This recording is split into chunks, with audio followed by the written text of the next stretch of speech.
Festival 2025, co-hosted by Wangxiang Blockchain Labs and Hashkey Group and co-organized by W3Me and SNZ Holding. I'm Jasmine. It's my absolute honor to be the MC for today's event. Welcome everyone again. 首先，请允许我代表主办方感谢冠名赞助商 Tom Foundation、GMGN、OKX Web3 以及钻石赞助商 Umi、Platon、ZA Bank、博时国际。战略合作伙伴香港数码港、香港投资推广署和香港贸易发展局，支持机构香港旅游发展局的大力支持，再次感谢我们的赞助商。First of all, please allow me to extend our sincere gratitude towards Hong Kong Web3 Festival's title sponsors, Tom Foundation, GMGN, OKX Web3, and diamond sponsors Umi, Platon, ZA Bank, Bozera Funds, and also a big thank you to Cyberport, InvestHK, and HKTDC for supporting this event as strategic partners, Hong Kong Tourism Board as supporting institution. 接下来，让我们将发言权交给我们今天杰出的讲者，他们是 Web3 产业中的重要领导者、投资者和观察者。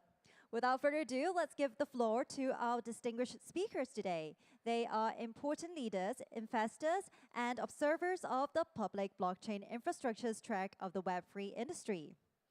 接下来，我们有请 Hashkey Chain and Hashkey 生态实验室 CEO K 女士上台演讲。她演讲的主题是 Hashkey Chain 连接传统与创新，重塑全球 RWA 新生态。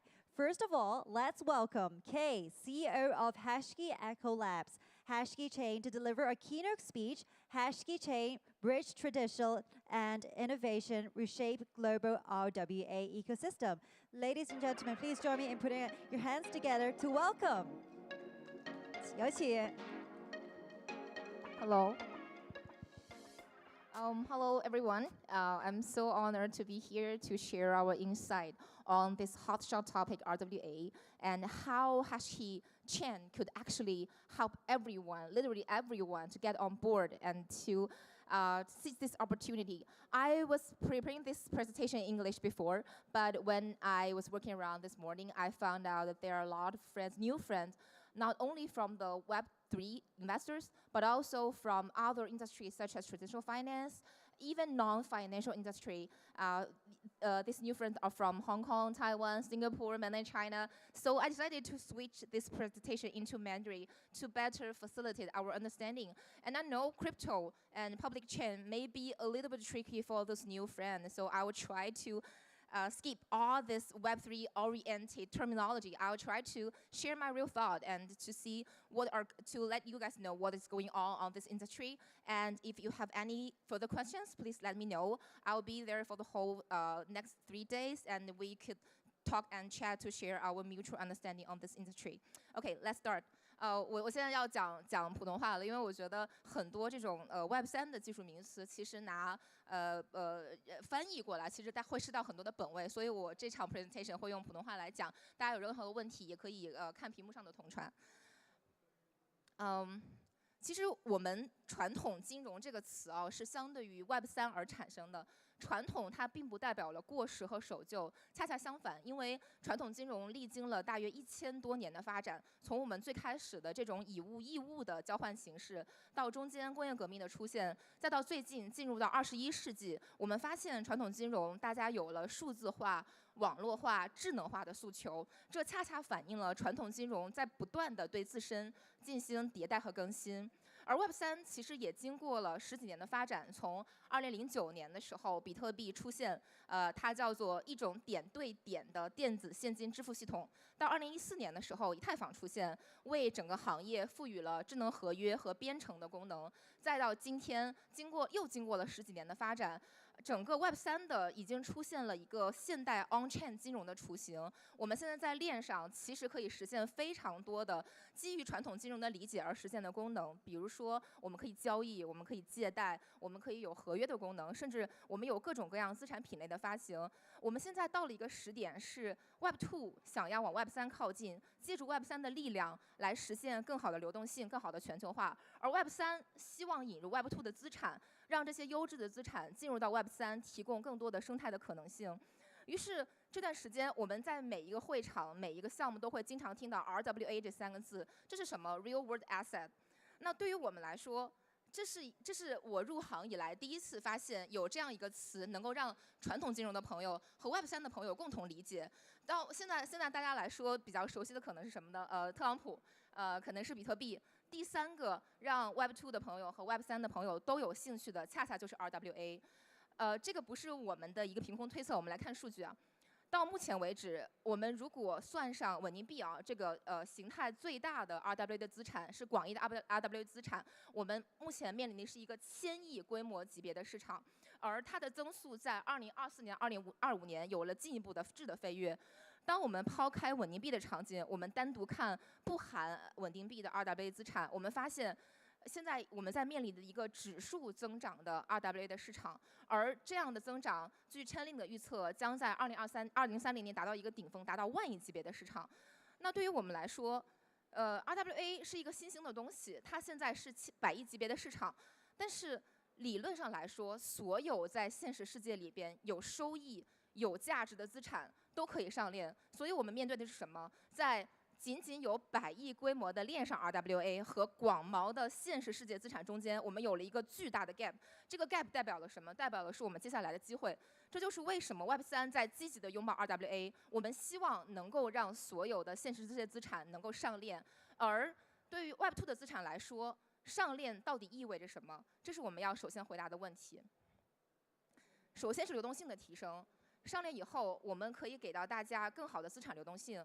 其次，由于区块链天然的属性，我们可以在链上实现7×24小时，跨越了时间、跨越了地区的链上结算。其次，现代传统金融实际上很多时候结算时间是在T+2左右。等到上链以后，我们几乎可以实现实时即时的结算，大幅度提高了资产的运作效率。还有一个点，对于我们普通投资人来说，实际上上链会帮我们实现的是什么？资产的民主权。这就意味着小额投资人可以在任何时候在链上配置到高净值的资产，以非常低的准入门槛。我现在可以用10美元、10港币的价格在链上去购买在美国一套房地产的收益权。而在现实世界中，这个过程涉及到非常复杂的法币跨境的支付，涉及到现实账户的结算，但在链上让一切跨境资产的流动成为了可能。最后，区块链的天然属性，它带来的透明度，可以帮我们实现合规自动化。而合规自动化是真正的把区块链的技术优势发挥成商业价值最重要的利器。那我们都已经看到了 RWA 是一个确定性的趋势，以及它未来非常庞大的增长空间。作为我们 Hashkey Chain， 我们可以做什么呢？我们的优势在哪里？这是我们每天在问自己，以及不断被问到的一个问题。首先，我们来说技术基础。Hashkey Chain 是一条基于以太坊2层网络构筑的公链，它在继承了以太坊完备安全性的基础上，以及以太坊最强的世界性共识和最强的生态基础上，得到了性能大幅度的提升。我们举个简单的例子啊，现在我们链上在跑的基金产品里边，我们的交易手续费已经达到了每笔小于0.001美金，几乎可以忽略不计。而我们的速度，交易确认时间是小于0.01秒的，这样的结算速度是足够支撑机构级的大规模上链应用的发展。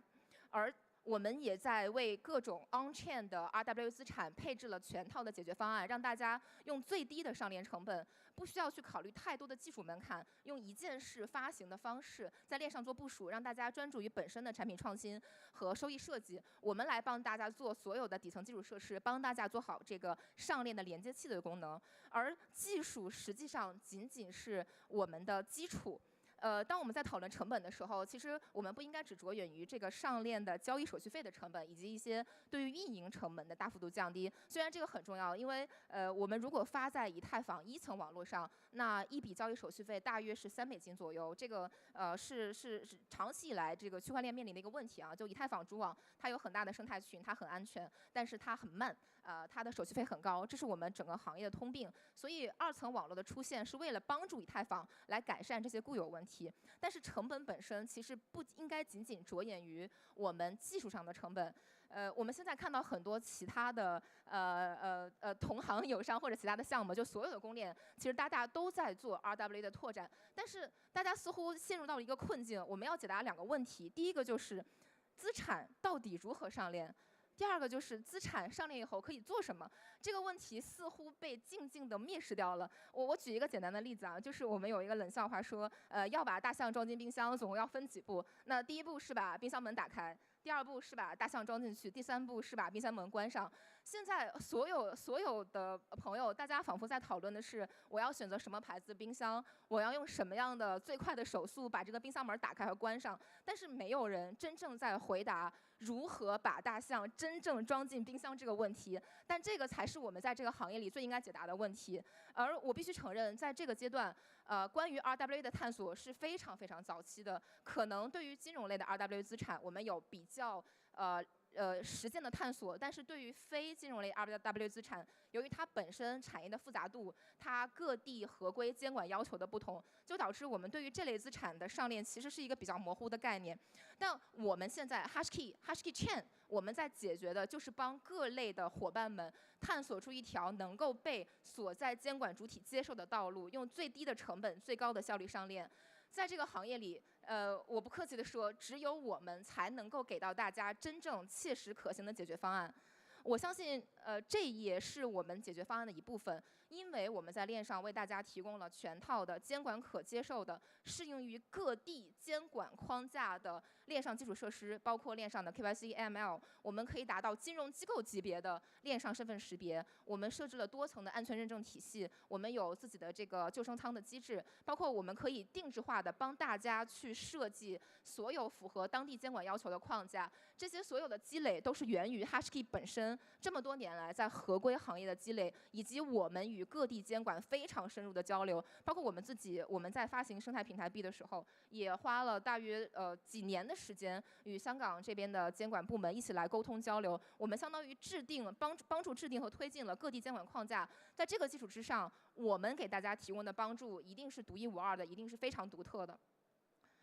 而资产发上链只解决了第一步，下一步的问题是我们在链上可以做什么？我相信这也是吸引大家所有的伙伴想要把资产发行上链的原因。那对于 Hashkey 来说，我们不仅有着对于监管的深入的理解，我们有着对于 Web2 非常深入理解，我们还有着在 Web3 领域多年的耕耘，包括我们自己全套的业务体系。我们已经发布了5000万美金的 Atlas Grant 的计划，生态激励的计划，专项的去扶植所有的 RWA、PayFi、稳定币这些新兴核心赛道项目的上链，为大家资产发行人来说，我们可以提供更多的这个上链的帮助。而对于这些资产的投资人来说，链上的生态激励才是他们最关注的重点。因为现在传统资产大家的收益率其实竞争度非常的激烈，是什么让传统资产在这么激烈的竞争中脱颖而出？一方面我们给到大家全球的触达渠道，另一方面我们用链上的生态激励给到大家收益率的补强。第3方面，我们通过链上去中心化金融的方式，帮大家把资产盘活，提供流动性，提供收益加成。这所有的一切都是在我们的链上才可以发生的。刚刚说的是我们公链本身可以帮大家做什么。等到我们扩展到整个 Hashkey 的范围内 ，Hashkey 这么多年来其实已经成为了这个行业里边独一无二的战略地位的机构。我们有着最全面的 Web3 和 Web2 的业务线，我们有交易所和 OTC 的这个业务可以帮大家提供流动性，我们有着我们的非常头部的亚洲领先的这个投资主体和资管主体，可以帮大家实现资产的管理。我们有托管和这个节点运营的服务，可以帮大家提供安全性，包括我们有各地的牌照，以及我们有专业的 tokenization 代币化的部门，可以帮大家完成最合规、最低成本的上链发行。最后，我们自己本身也有触达到了最广泛的机构级别的全球的客户，给大家提供更多的合作机会。以上是我对我们公链的介绍。那今天也非常荣幸在这里向大家宣布一个新的展示。我们对 HashKey Chain 进行了全面的品牌升级。这个我们新的品牌意向其实是桥。那桥的使命是什么？桥的使命是传承和连接。我们希望我们可以成为连接 Web2 和 Web3 的金融基础设施。我们可以连通的不仅是两边的资产、用户，更是两边的认知和理解。我们希望通过不断的努力和不断的推动，让两边的资产、用户、资金、生态流动起来，让语言流动起来，弥合掉中间的 gap， 让大家用更好的方式一起来建设这个生态的发展。而这次的升级不仅仅是一个品牌形象的升级，它更多的是对于我们整个思考维度的转变。我们已经不仅仅是把自己定义为一条公链本身，而是希望成为一个连接到世界资产的价值网络，为大家提供更多的服务。我们对自己的定位其实是金融和 RWA 的首选公链。但现在这个已经不仅仅是一个愿景啊。近期我们取得了非常多的里程碑式的进展，包括大家最近关注到很多的，我们已经与最顶级的传统金融机构进行了合作。CPIC 已经于近期发行了链上的美元货币市场基金，首日的认购规模高达1亿美金。今天上午刚刚发生的博时发行的全球第一个ETF 的货币市场基金也刚刚发行，而且这个产品也得到了香港证监会的认可。这就意味着以后大家在香港地区如果要去申请发行金融类的产品，我们去跟监管在沟通的时候，我们可能与其他合作伙伴的沟通需要一定的摩擦成本，但是与 HashKey Chain 的合作是自然而然的。我们已经成为了监管最认可的2层公链，在提升安全性能的基础上，为大家提供更多的合规的追求。那在 Web3 方面，我们也一直在与最顶级的合作伙伴合作，包括预言机，我们跟 Chainlink 等等最头部的项目合作，实现我们链上资产和链下数据的互通。包括跨链桥，我们跟 Orbiter 合作，所有的这些合作伙伴都体现了大家对于整个 HashKey 的品牌，对于我们公链的品牌的认可。而成绩单不会骗我们，作为一个上线仅有4个月的非常年轻的公链，到目前为止，我们拥有了链上将近100万的活跃注册用户，我们发生了2500万笔安全无风险的交易，我们已经成功的部署了50家的项目上链，所有的这些都代表了不管是传统机构的朋友、Web3 的朋友，还有我们的真实用户、开发者对我们的认可。我们还连接了亚洲范围内所有顶级的开发者的社区，包括中国、台湾、新加坡。还有各地韩国各地的社区，这些所有的开发者都是我们生态的中坚力量。那我们讲完了目前我们取得的成绩，下一步我们想要做什么？今天因为时间有限，我可能快速跟大家介绍一下。首先，我们会以核心资产为底层基础，我们链上会打造几个大的资产平台，包括 RWA 的发行平台，包括我们的稳定币创新中心，包括我们的比特币生态，把比特币资产盘活起来，也包括我们会做支付的基础组件。所有的这些都是构成 HashKey Chain 链上生态的资产基础。那接下来是我们的产品路线，这里我不展开，但是我有几个 highlight， 比如说Q2 的时候，我们会上线当前的以 MF 为基础的稳定币，我们会基于 MF 做理财平台，我们在今年 Q4 的时候会实现真正的 on-chain finance platform， 让链上金融、链上理财成为可能。还有一点，我们今年会发布 RWA 全球范围内的白皮书，我们会用我们的经验，我们在合规领域的探索，我们的合作伙伴，大家一起来重新定义全球 RWA 的市场，让大家知道如何与我们合作，如何与其他的人合作。大家可以把我们的合作当成第一步。那等到与 HashKey 合作，在我们链上发行以后，我们的资产可以实现跨链互通性，我们可以把资产引入到其他各个多链的生态，实现真正的全球范围内的资产互通。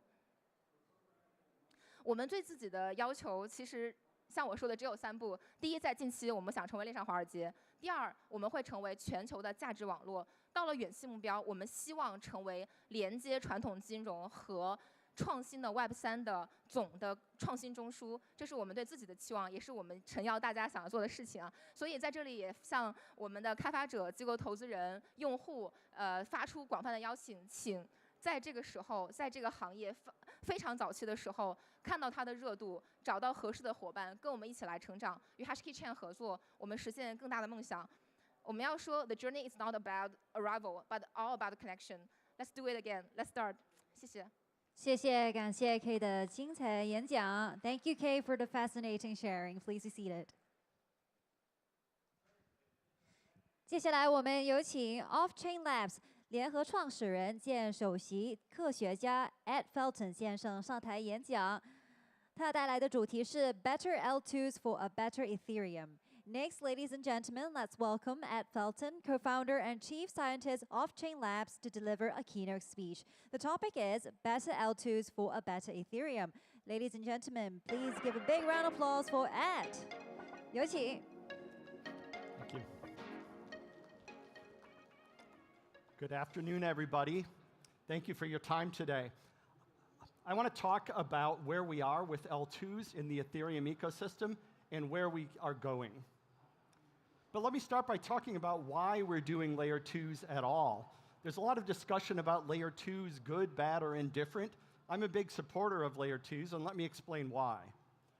Of course, the story of layer 2s on Ethereum starts in 2020 with Vitalik's now famous post about a roll-up-centric roadmap for Ethereum.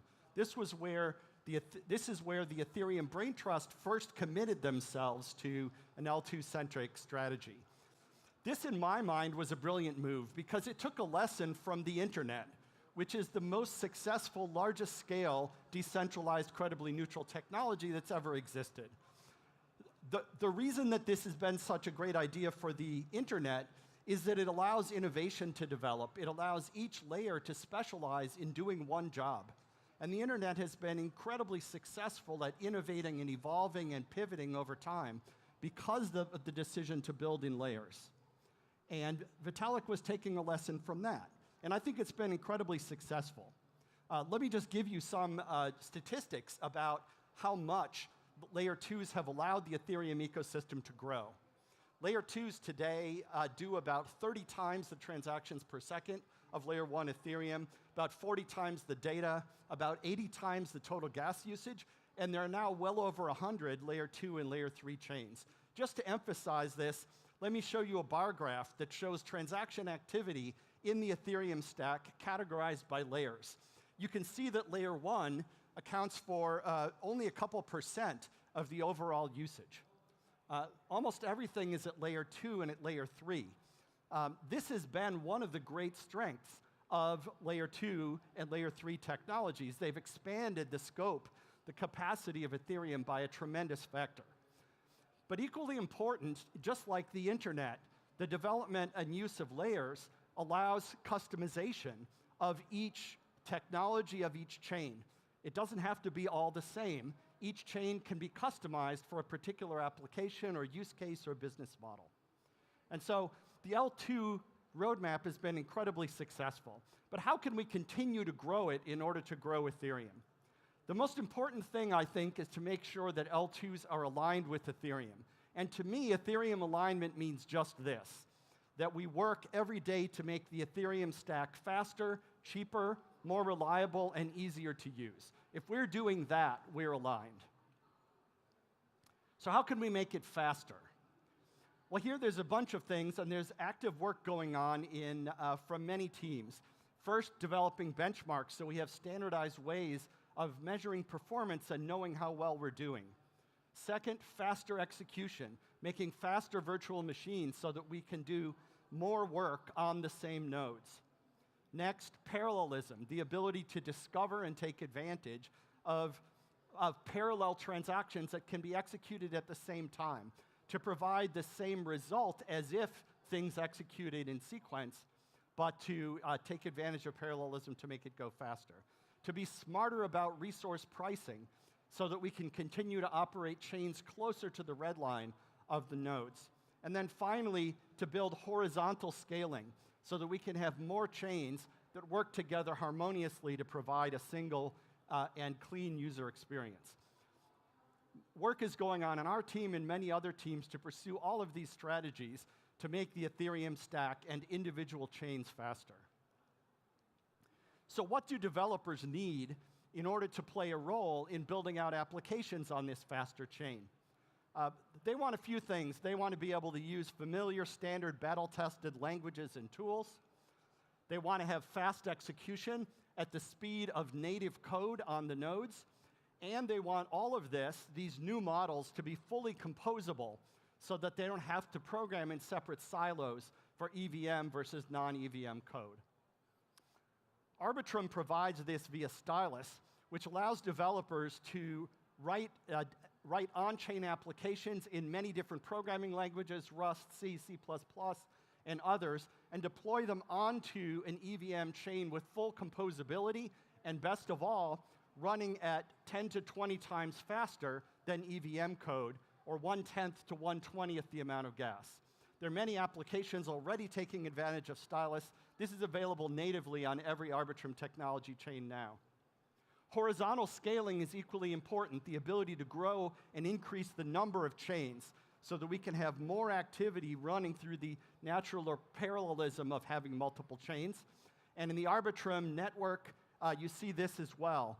Many chains working together, not only expanding capacity, but also providing customization for particular use cases.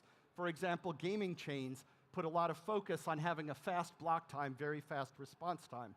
Other chains may be customized for RWA applications and so on.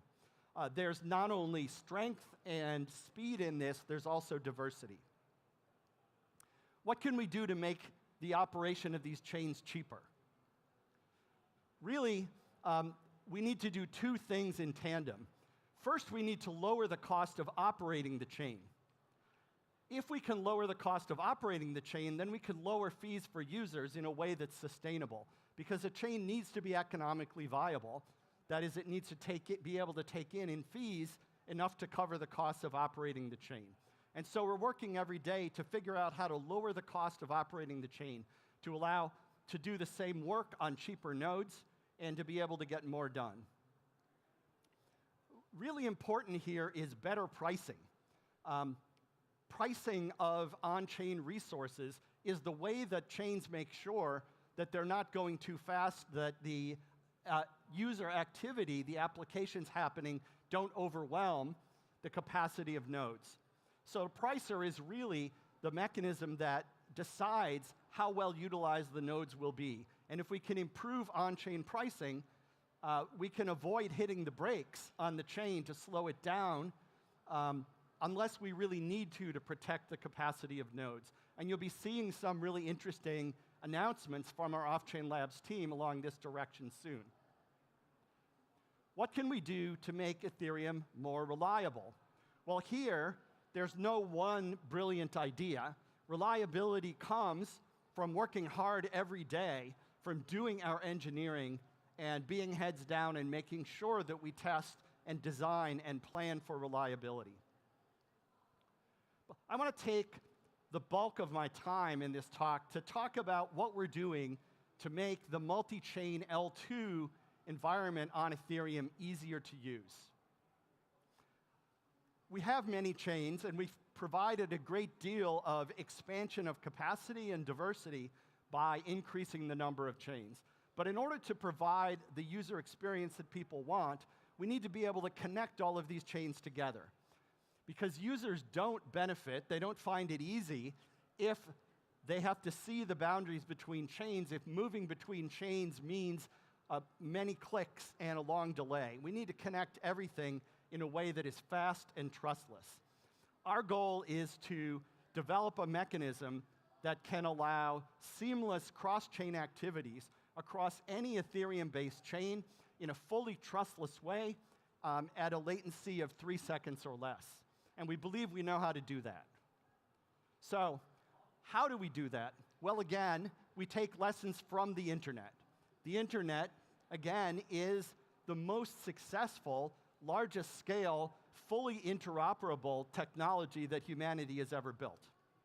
So how does the internet achieve great interoperability?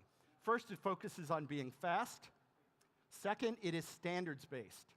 On the internet, products developed by different companies, different teams, can work together because the standards are carefully designed, carefully negotiated among the teams to allow them to talk to each other and to provide the experience that users want.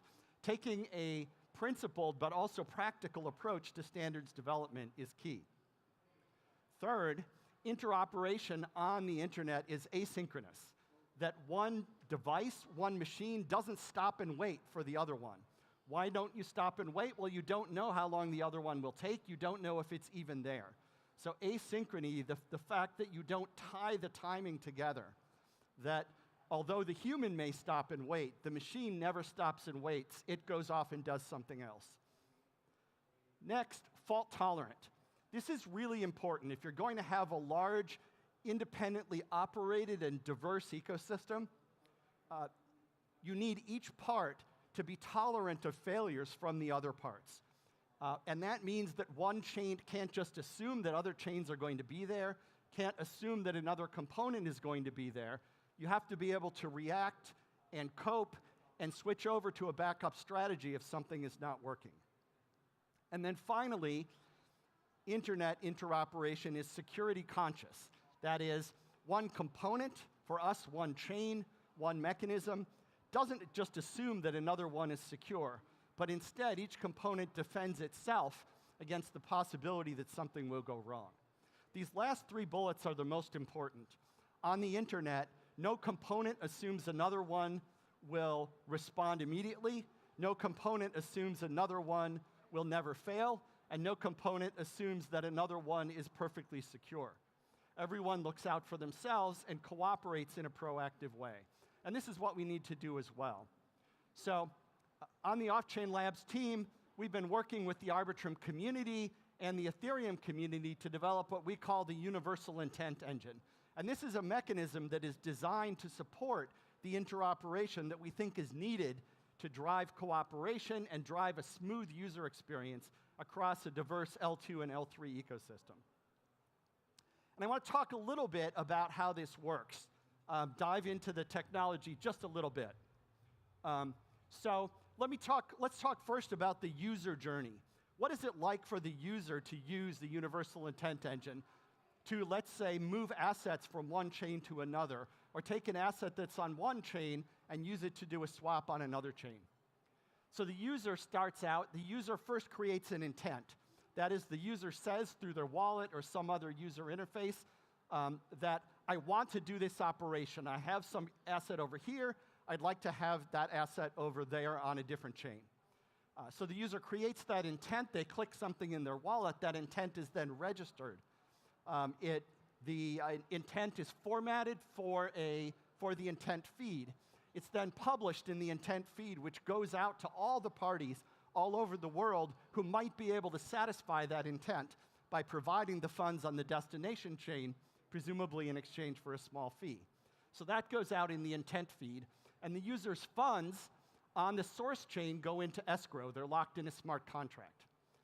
Now, there's a cross-chain settlement mechanism which allows the user's intent to be satisfied by a filler or provider, a solver, someone who is able to provide what the user asked for over on the destination chain. The cross-chain settlement mechanism ensures trustlessly and quickly that the funds actually have been provided on the destination chain. And then, within a few seconds, the cross-chain settlement mechanism tells the escrow contract to release the funds, and these funds that the user provided in escrow on the source chain will go to the solver, but only after cross-chain settlement has trustlessly guaranteed that the intent has been satisfied. What does it look like on the solver side? Well, the solver is listening to the intent feed. If I'm a solver, I'm able to provide funds to users on destination chains in exchange for a fee. So I'm listening to that intent feed. When I see some intent, I see the user say, I have funds over here, I'll pay over here. I'd like to receive funds over there. I, as a solver, might say, okay, I can satisfy that. I then send a quote back to the intent server. Say, I will satisfy this in exchange for a fee of, say, 0.02%. If I'm chosen by the mechanism to provide those funds for the user, presumably because I was the lowest bidder among the parties who have been reliable in the past, then I participate in the cross-chain settlement protocol. I take the funds that I'm going to pay to the user, they go into escrow on the destination chain, and now the cross-chain settlement mechanism takes those escrowed funds, pays them out immediately to the user. Then a message is sent across to the source chain where I'll receive on the source chain. So we believe that we can provide this. The magic is in the cross-chain settlement protocol here, which is able to guarantee atomicity so that the two sides work together and that neither one happens unless the other one has performed as required. We can provide this, we can provide it trustlessly and very quickly, and you'll be seeing some announcements about that as well from our team. So the key to advancing Ethereum by advancing L2s is to be aligned with Ethereum to work on faster, cheaper, more reliable, and easier to use. If we do this, we can ensure that the future of L2 is the future of Ethereum. And we can uphold the Arbitrum principle, which is your chain, your rules. Thank you. Thank you. A big round of applause for Ed. Fabulous presentation. Thank you for the in-depth sharing and giving us a better understanding on the topic, Layer 2s and Ethereum. So today we are very privileged to have industry leaders, experts, and different speakers to join us, to share with us their expertise and experiences. So do make the most of it and reach out to them if you have any questions. Before we dive into our next session, we have a few friendly reminders for everyone. Simultaneous interpretation is available at the main stage and selected substage sessions. So do scan the codes and listen to translated presentations and speeches via your mobile devices. 温馨提示，本次活动采用绿色的线上同传服务，参与者可以扫描各会场的专属同传二维码，即可获取我们同传的服务。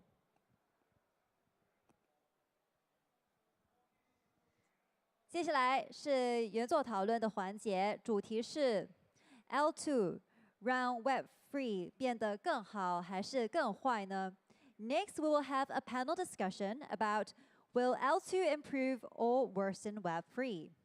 现在我们有请我们原作讨论环节的主持还有嘉宾来到台上面。Let's welcome the moderator, Larry Ma, CSO SNZ Capital, and also our panelist, Michael, co-founder of Brevis, Tom Orr, CEO of Natus, Amer, core contributor of Puffer, Leo Fan, CEO of CISIC.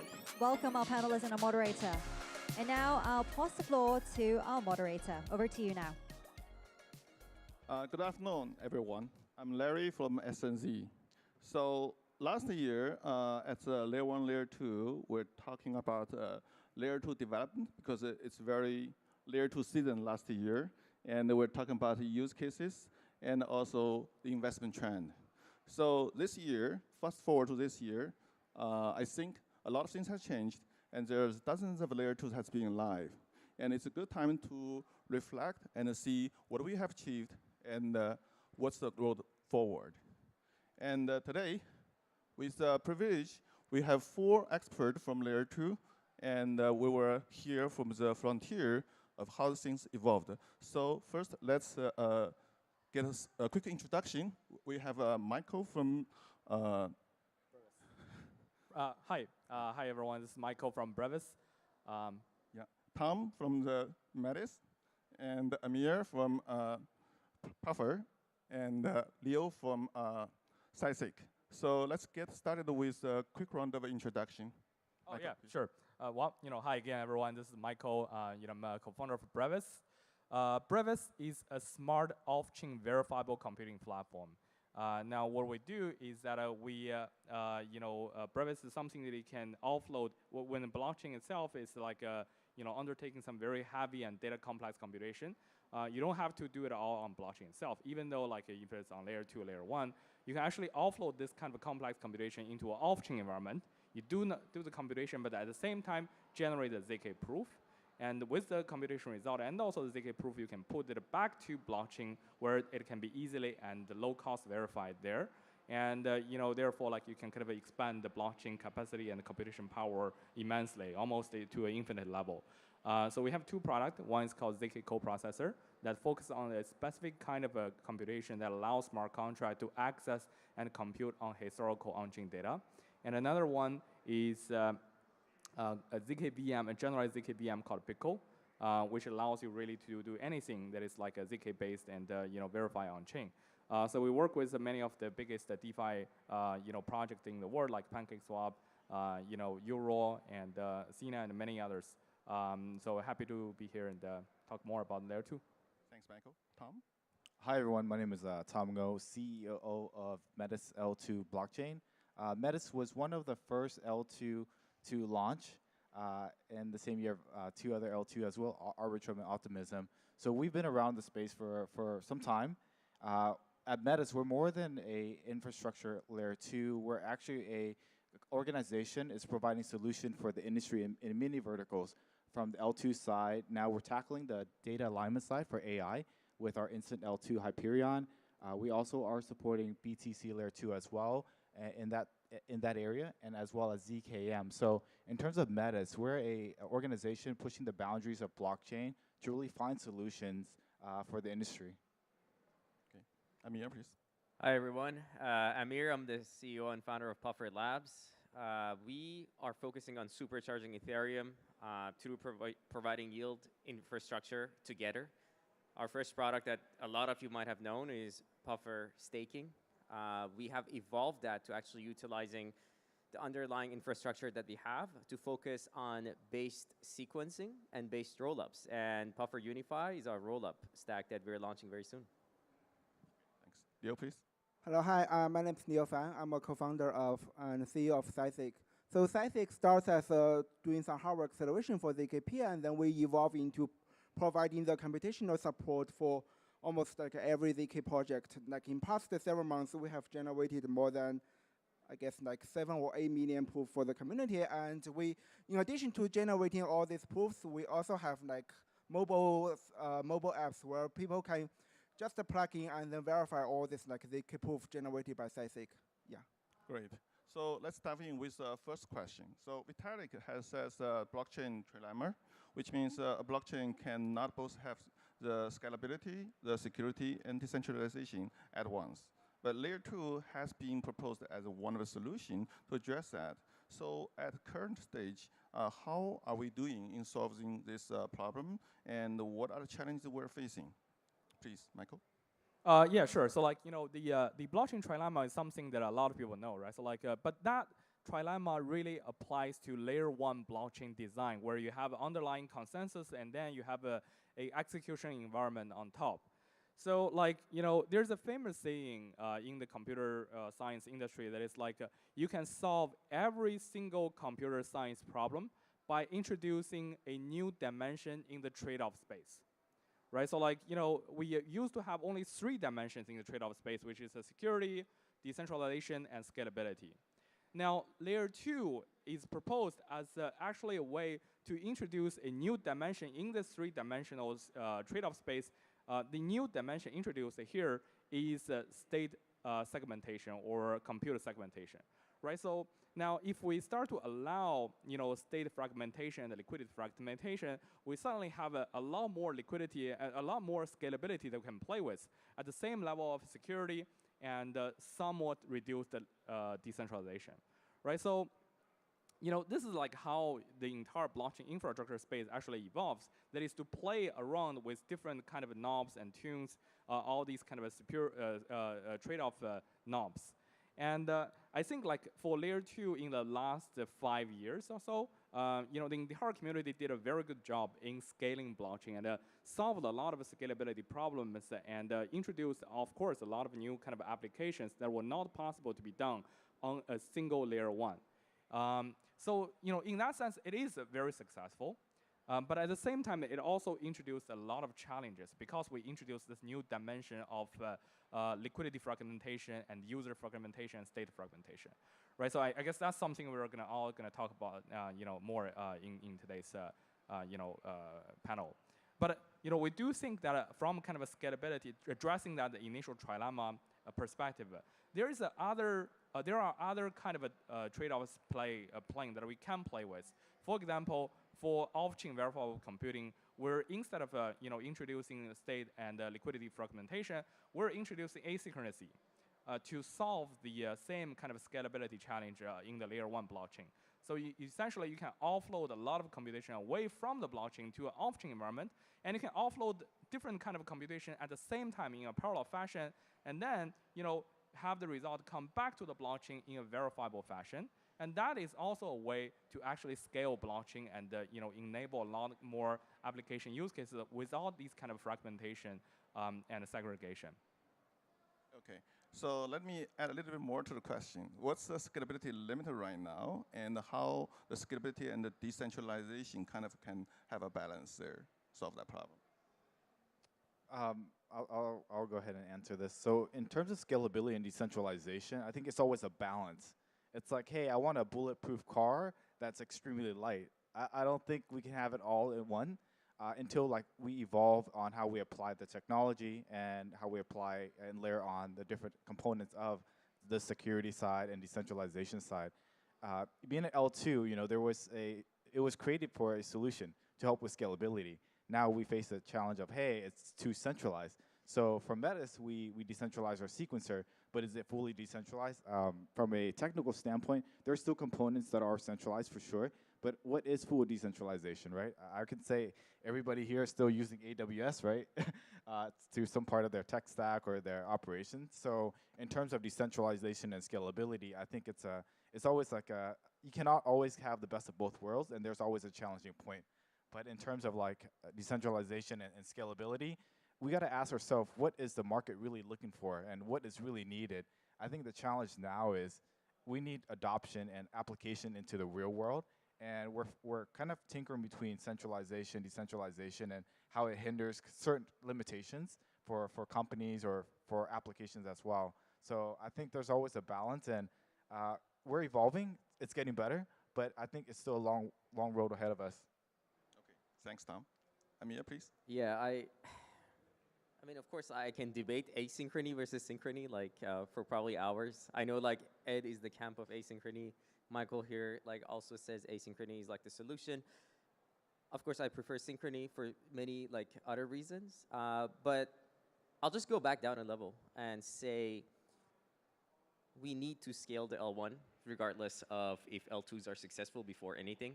The roadblock to scaling the L1 previously was the compute capacities and the philosophy we had over who needs to run a full node, who is capable of running a full node, and we wanted everybody in their house to be able to run a full node. And I think this philosophy is sort of carried on to a way that even researchers at the EF are realizing that, okay, for example, we need to do things of increasing maximum effective balance, so the number of nodes decrease so we can scale. The notion of a full node and a light client and a light node are now shifting. The compute needed to do certain operations are shifting. Now, we saw that in a coordinated move, we just increased the gas limit of the Ethereum L1 itself through the Ethereum validators. That was L1 scaling without really sacrificing that decentralization or security factor of it. So I think our thought of this trilemma has shifted a little bit, but in a more positive manner. L2s were certainly introduced, I want to call them roll-ups before I call them L2s. Roll-ups were introduced to provide more sort of a handling of transactions. Unfortunately, it didn't end up the way that it should have gone by introducing much more overhead of the fragmentation. Like Michael mentioned, this overhead is a little bit looked down upon initially, but now we're realizing that over time, L2s are diverting to become their own L1s chains and sort of their little islands, their own islands of liquidity. So I believe there are solutions that, for example, we are working on to get away from that direction. But for another very advantageous thing that L2s or rollups are introducing is these custom execution environments. What if we go towards an app chain that maybe users do want to be KYC'd? Right? But they want to still take advantage of the security and data availability of the L1 itself. These are some of the very big advantages that L2s and the rollups introduced to the landscape. And they onboarded many more users thanks to these external factors that they introduced, that the limitations that the L1 itself had. Yeah. Thank you. Leo, please. Yeah, I'll just add a few points. I think the previous panelists have a very excellent explanation about the question. So the purpose of having these layer 2s is to scale Ethereum or like scale other blockchain. They have already, like I guess, like in my opinion, have provided a reliable job for that. And they, as the previous panelists said, they are also like evolving. So like if I recall it correctly, Metis is the first to have this like decentralized sequencer, which is like more decentralized than other like layer 2s. And I guess like the decentralized sequencer is also on the roadmap of some other like layer 2s. So like yeah, they are evolving. They will have they will like improve on the decentralization parts while not hurting the scalability issues. Yeah. Okay, thanks, Leo. So it naturally goes to the next question of the fragmentation that Michael has mentioned. So because there are dozens of layer 2 now, and naturally there will be a lot of roll-up islands with fragmented liquidity. And so I think Vitalik has called this one, fragmentation is the biggest user experience problem in crypto. And also recent layer 2 interop cores, they stated that the intent solution is not a silver bullet, and there should be other alternatives in this endgame of the user experience as a solution. So let's see what are the current challenges in solving this problem, and what's the progress of the Ethereum Foundation's open intent framework development, and whether that will be the final solution for this interoperability and the fragmentation problem for good. Let's start with Leo first. Okay, sure. Yeah, so like the as like with other like Ethereum approach, I guess the biggest hurdle here is to the coordination between like all these like layer 2s. Like Ethereum, probably like EF need like a champion or like or ordinator which can ordinate every different components of layer 2s to arrive at a, I guess, a compromise or like a proposal like everyone can agree on. And in addition to this proposal, they should have some open source implementation around it. Yeah, I guess this will be the biggest challenge in this like open intent framework. Okay, thanks. Amir? Yeah, so I'm going to jump in with some spicy takes. I don't think intents on trustless are trustless. We might be able to call them trust minimized in some ways or in some approaches that we're doing. You asked about EF approaches in what's happening. I'll tell you a little bit of a story, right? Initially, like everybody was thinking that synchronous composability or some of the building block of synchronous composability is shared sequencing. The ultimate format of shared sequencing, which came down to base sequencing or base rollups, the validators like actually like sequencing the transactions of the L2 was proposed. It's a big hurdle. It's a big challenge to be able to make all the rolls of base sequence. Like there was like the throughput issue, there was the speed issue, that everything else that was actually proposed. Last year around, I think June, July, we were just like in a dinner with Vitalik, and he proposed this entire like chain ID, which was the building block of the intents that are like people are like approaching right now. He said this is more of a UX challenge that we should solve. My issue with that like, initially was the trust assumption of the finalized transactions or like the sequence transactions and if they've been completed. So what I think, what I'm more going towards like to propose like to everyone to start thinking about is the ultimate scalability is every application that users use become a rollup. Instead of smart contracts on the L1, you will spin a rollup of itself. And I know there are many parallel efforts that are going in EF right now. A lot of us on this panel might be in the intents group led by the EF. Some of it is an interop group, and the other one is the base and the pre-conf group that are being like in parallel like guided. I'm of course in the base rollup camp. I think and I believe we can get to a point that we can have rollups for every application. They can have their customized security or trust assumption, but they can interoperate and talk to each other. That's where like comes from the base layer of like shared sequencing. And of course, like we can get to real-time proving once the ZK is better, once ZK is faster, because that has been a bottleneck for so long for us because ZK hasn't been able to like really support real-time proving. We are solving that by introducing like TEs. We talked about TEs and a trust minimized approach to actually achieve like real-time proving and cross-chain composability in a trustless manner. And that's what I think, like eventually these are the efforts like led by the EF, all of them in parallel, but I think each one of us are in a different camp, like trying to achieve the same goal. Okay, great insight, thanks. Tom? Yeah, in terms of like everything going on with Ethereum Foundation, there's a challenge to coordinate. You know, building an infrastructure, there's a lot of challenges for builders and dApps from like the infra layer and app layer to really coordinate already. Talking about bridges and wallets and the abstraction of the experience and creating a standard. I think we're stirring the pot even more, making it more complex, and we're in a state where we have to prove I would say adoption in this space, because capital in the research, the commercial model is not there. And when the market's like this, you do see the challenge of like, hey, how do you sustain? There's no commercial model. And when you're talking about, hey, if we do a base kind of native rollup and you're focused on it's like ETH and ETH is kind of the priority, you lose that incentive side of like a incentive bootstrapping component. And based to the our conversation earlier, from the L2 side, they brought more than just scalability. They brought a whole new incentive layer that brought in more users from the retail side to the space, which is very important. So in terms of like the intent of having this and pushing this forward, I think it's great because we need standardization. If not, it'll be fragmented, but the process will definitely be a challenge. Okay, good, thank you. Yeah, I mean, like broadly speaking, there are two very big chunks of work that is being done on the interoperability side.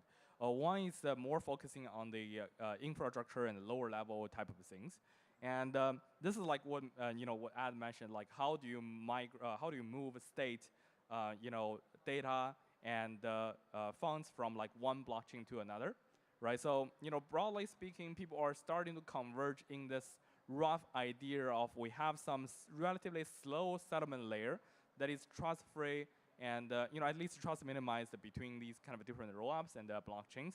And then you have some kind of a fast settlement layer that are consist of solvers and liquidity providers to help user to bridge that gap.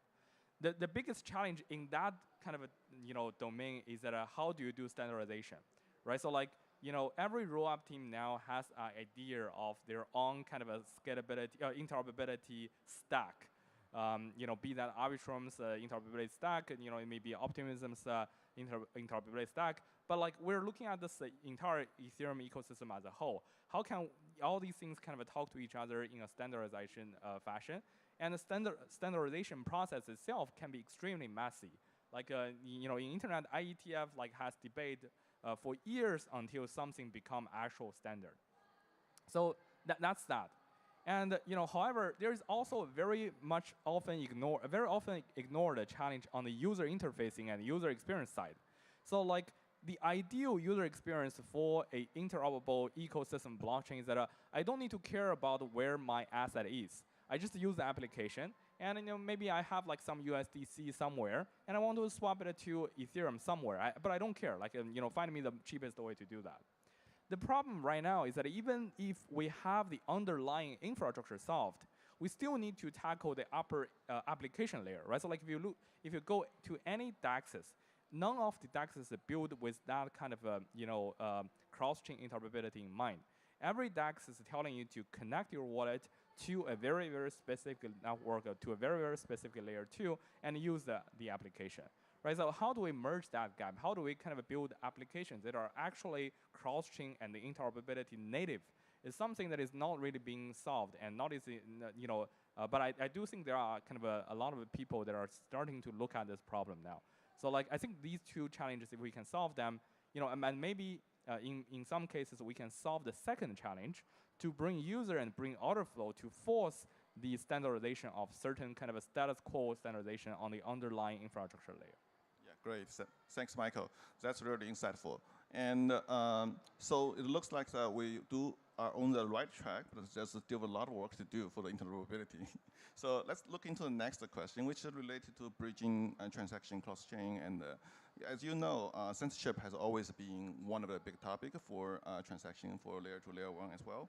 So as of now, more and more regulators, because TradeFi has been moving into the blockchain space, and the payment is also doing the same thing. So naturally, there are going to be more regulators want to push the on-chain KYC and KYT, and to basically satisfy various different markets requirements there.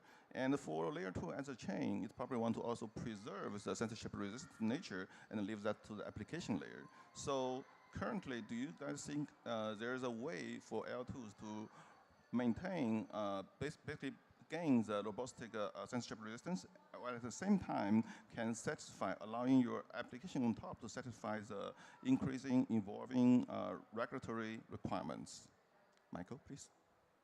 Well, first of all, I'm not a regulatory expert, to be honest, but I can just talk about the kind of industry status quo, right? So right now, all the layer 2 blockchain ecosystem are, trying to be neutral on the applications that are built on top, and also neutral to the users that is, they brought on top of these layer 2s, and however, there's always this question of how to, say, let's say some DEX is on a particular blockchain is hacked, and then, especially if it is layer 2, then there are two kind of immediate actions for the hackers, generally speaking. One is that the hacker wants to kind of swap the asset into something more liquid, and then bridge the asset from the layer 2's blockchain to the layer 1 blockchain via maybe a official bridge or third-party bridge, intent-based bridge, right? So what happens then?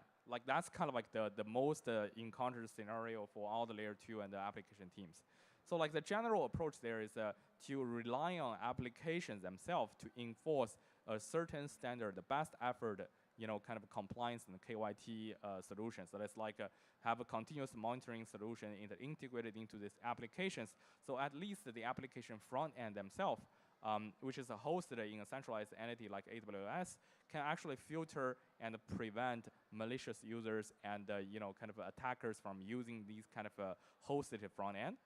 But the protocol itself, in most of the cases, as a smart contract is really unstoppable, it's very hard to actually kind of do prevention at the protocol level. So I think this is kind of just the industry norm right now. Everyone's trying their best. No one really wants to have a hacker run away, right? But everyone's trying best to prevent things, especially on the user interfacing level, where things actually can be controlled by a centralized entity. Okay, thank you. Tom, please. Yeah, this is an interesting topic because we're in a space where it was created about decentralization, but yet to really gain mass adoption, the regulatory side requires KYC for a lot of components, from TradeFi to many businesses, and I don't think we can escape that. Even in today's environment, for us to access anything, to do anything, to get a credit card or a normal phone, there's a lot of KYC process that still entails into the process. Even, I was trying to get a European Apple ID for, specific apps, and there's a lot of things that I have to do, and it was extremely hard. So in terms of the KYC part, I think it's a different layer. So there's not really a trade-off that I see. I think it's a base infrastructure where decentralization is the core, and KYC component is another layer and applied when needed. Other than that, our industry is built on decentralization, self-sovereignty. So if you want to apply the KYC part, I think it's another layer that will provide a solution, more so than forcing it into the space from a total integration. Okay, thanks, Tom. So for the regulatory compliance, it's not just KYC, and also can do with some roll-up for transactions, which will be censored or something. So Amir, what's your? Yeah, so I really think this is an already solved problem. I'm gonna back that by bringing up three sides into this. One is the user, the other is the provider of this rollup, and the last one is whether it's a general purpose rollup or it's just an application specific rollup, right? If you communicate directly to the user that, hey, my sequencer is running out of my garage or on my AWS, that sort of already means yes, I can censor you, right? It's a very a big potential that on centralized sequencers, the biggest challenge is censorship. And the users, when they go transact on these general purpose rollups or even application specific rollup that has a centralized sequencer, they are already opting into this opportunity, to this chance of they being censored at some point or the other, right? whether they can go challenge the sequencer through like these fraud proofs, or they can go sue them on an SLA or anything else, we can like think about it. But that's like one side of the equation that you have to think about. If an RWA issuer is entering this space and says openly, I will KYC, or I will have to get you through some compliance like pipeline to get you onboarded with my chain, in my opinion, that's fine. Like if the user is agreeing to that, that comes down to like application specific, vendor specific. We do have the tools today to make a general purpose rollup or an application specific rollup almost completely trustless and also censorship resistance. Well, thanks to base rollups, you can have an immutable contract that's being sequenced by Ethereum validators. And you can just say, okay, now nothing can be censored. There's almost no governance for the bridge. And it's almost a replica of what's happening on the Ethereum L1 itself. Now you end up with a fully permissionless, non-censoring, like governance-free rollup. We do have the tools to provide anything specific with the taste of the user itself. So I think like it's already might be a solved problem for depending on the application and the user itself. Okay, thank you, Amir. Leo, please. Yeah, I think this is a tough problem to solve. Like for instance, like think about the recent hacks to the centralized exchange or like some other accounts. This like hacker, they always have a way to go around the KYC or some other like defense like we put in the system. They always can go around it to have their like money like laundry there. And it's not just a problem with the layer 2s, it's a general problem for the whole blockchain ecosystem. Like if you have this like decentralized system, probably like enforcing the KYC might be a little bit hard. And like to defense against this sort of attack, we can have like several layers of defense to say like to place some KYC like on the application level, and also to place some like KYC like on the infrastructure, the blockchain level. Yeah, so it's still some like problem we haven't solved yet, and hopefully like we can have some like more technical advance on that to handle this problem. Yeah. Okay, thank you, Leo. So let's dive into the next question for the time's sake. Layer 2 tokenomics. I know that's going to be a favorite topic. So layer 2 tokens has been used mostly for governance, for gas fees, and for airdrops. But I think we have seen some emerging use cases going forward.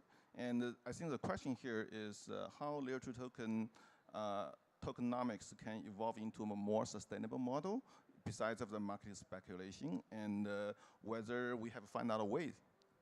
So let's start with Michael.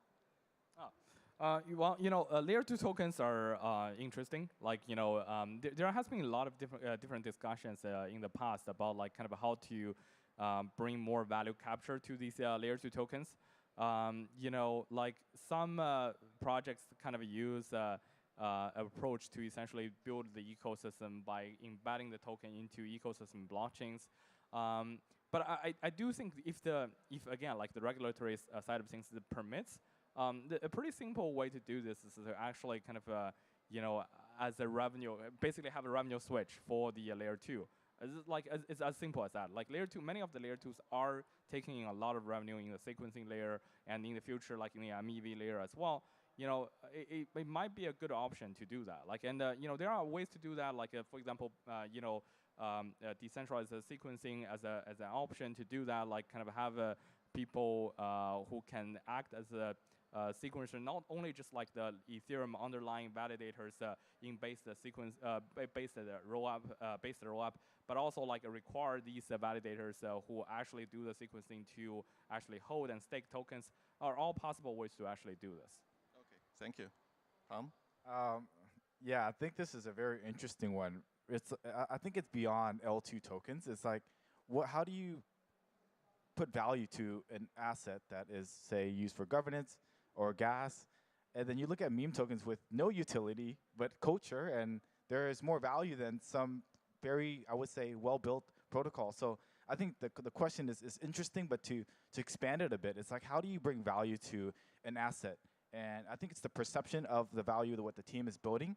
But the thing is, this is a key component characteristic trait of any foundational project in the crypto space. It's used to bootstrap, it's used to engage and really incentivize users. Even from Puffer's side, right? I think you guys have a token. It's not for gas, but you evolved into a network, which is great, and congratulations on that. But in terms of like token economy and where it evolves, we have some of the brightest mind designing these tokenomics, and then these economists that's also predicting how do you build this economy. But yet still, you look at the market, and every L2 is subjected to the greater market, which is the two leaders. It was Bitcoin, Ethereum. So how do you justify the value? I think it feels so simple, but yet it's so complex because there's too many components. So I think my answer would be the evolution of the tokenomics is really, I think there's more than one vertical of like, hey, utility, but also brand value, what you represent, what you're building, and what you're looking to really build. I think that's what meme culture has really shown us, and also products like even in traditional business, right? You don't really buy all the brands of product from a stock company that's listed on the Fortune 500. You just buy because of the brand and what they represent. And I think from a token value, it's like, or token perceived value, is you got to showcase what you're building, what you're aiming to solve, and actually build a community around that. They don't care what you're doing, how many transactions. They just want to see somebody leading this industry. Okay, that's a great idea. Token brand value. Thank you. Amir? Yeah, I mean, like as a protocol that almost like went through the whole thing around the token, especially in the last cycle, like I can share like an experience. Like I don't want to dive deep why we value like BTC, ETH, or like the things the way they are. Like of course, like as a source of like value of economic security, value of like transactions or anything else. But to the point of view of like an L2 that especially like wants to see the token as maybe a gas token or maybe not, I would like to see like these tokens as sort of the protocol, sort of an entire representation of the protocol itself. Like the participants of the protocol get to make decisions around like how this protocol, which direction it should go really. That was the introduction of the DAOs, the introduction of like decision making around where things should go. Of course, like Puffer, the way that we perceived it is like the incentives should be decided by the token holders now. Like we're at a stage that like our token holders like decide where the incentives within the entire Puffer ecosystem, whether it's a DeFi integration, but it is a new application onboarding to the Puffer itself, where it goes, they get to decide where it goes. But like Michael mentioned, like there was this whole like sort of compliance like shadow or like unknown like space that is like whether we turn on the fee switch or not. On an L2, on a staking protocol, on a restaking protocol, any protocol that generates this treasury fee has always this opportunity of sharing the revenue with its own participants. And that goes all the way back to like how much risk these participants took initially to get onboarded to the protocol, how you incentivize them, how you airdrop to them, how you sort of bootstrap your protocol. And I believe like with like kind of softer regulatory landscape that we've seen in the past few months. Of course, it came with a lot of quakes. We see like more flexibility to sort of like have more mechanisms launched, and that's something that we're working on it right now at Puffer. Great, thanks. Leo, please. Yeah, I'm not a token expert, but I buy a lot of like layer 2 tokens. Yeah, so I guess like as a token holder, like probably like the layer 2s should like enable us like to have like more say like in the protocol design to have some vote to say like to design some of the parameters. Probably like starting with some not very important parameters, then evolving into some like more like important parameters of these layer 2s. Yeah, so in that sense, like people will have like more attachment to a scheme, and then they can probably like stake more, like buy more tokens, or stay in the ecosystem.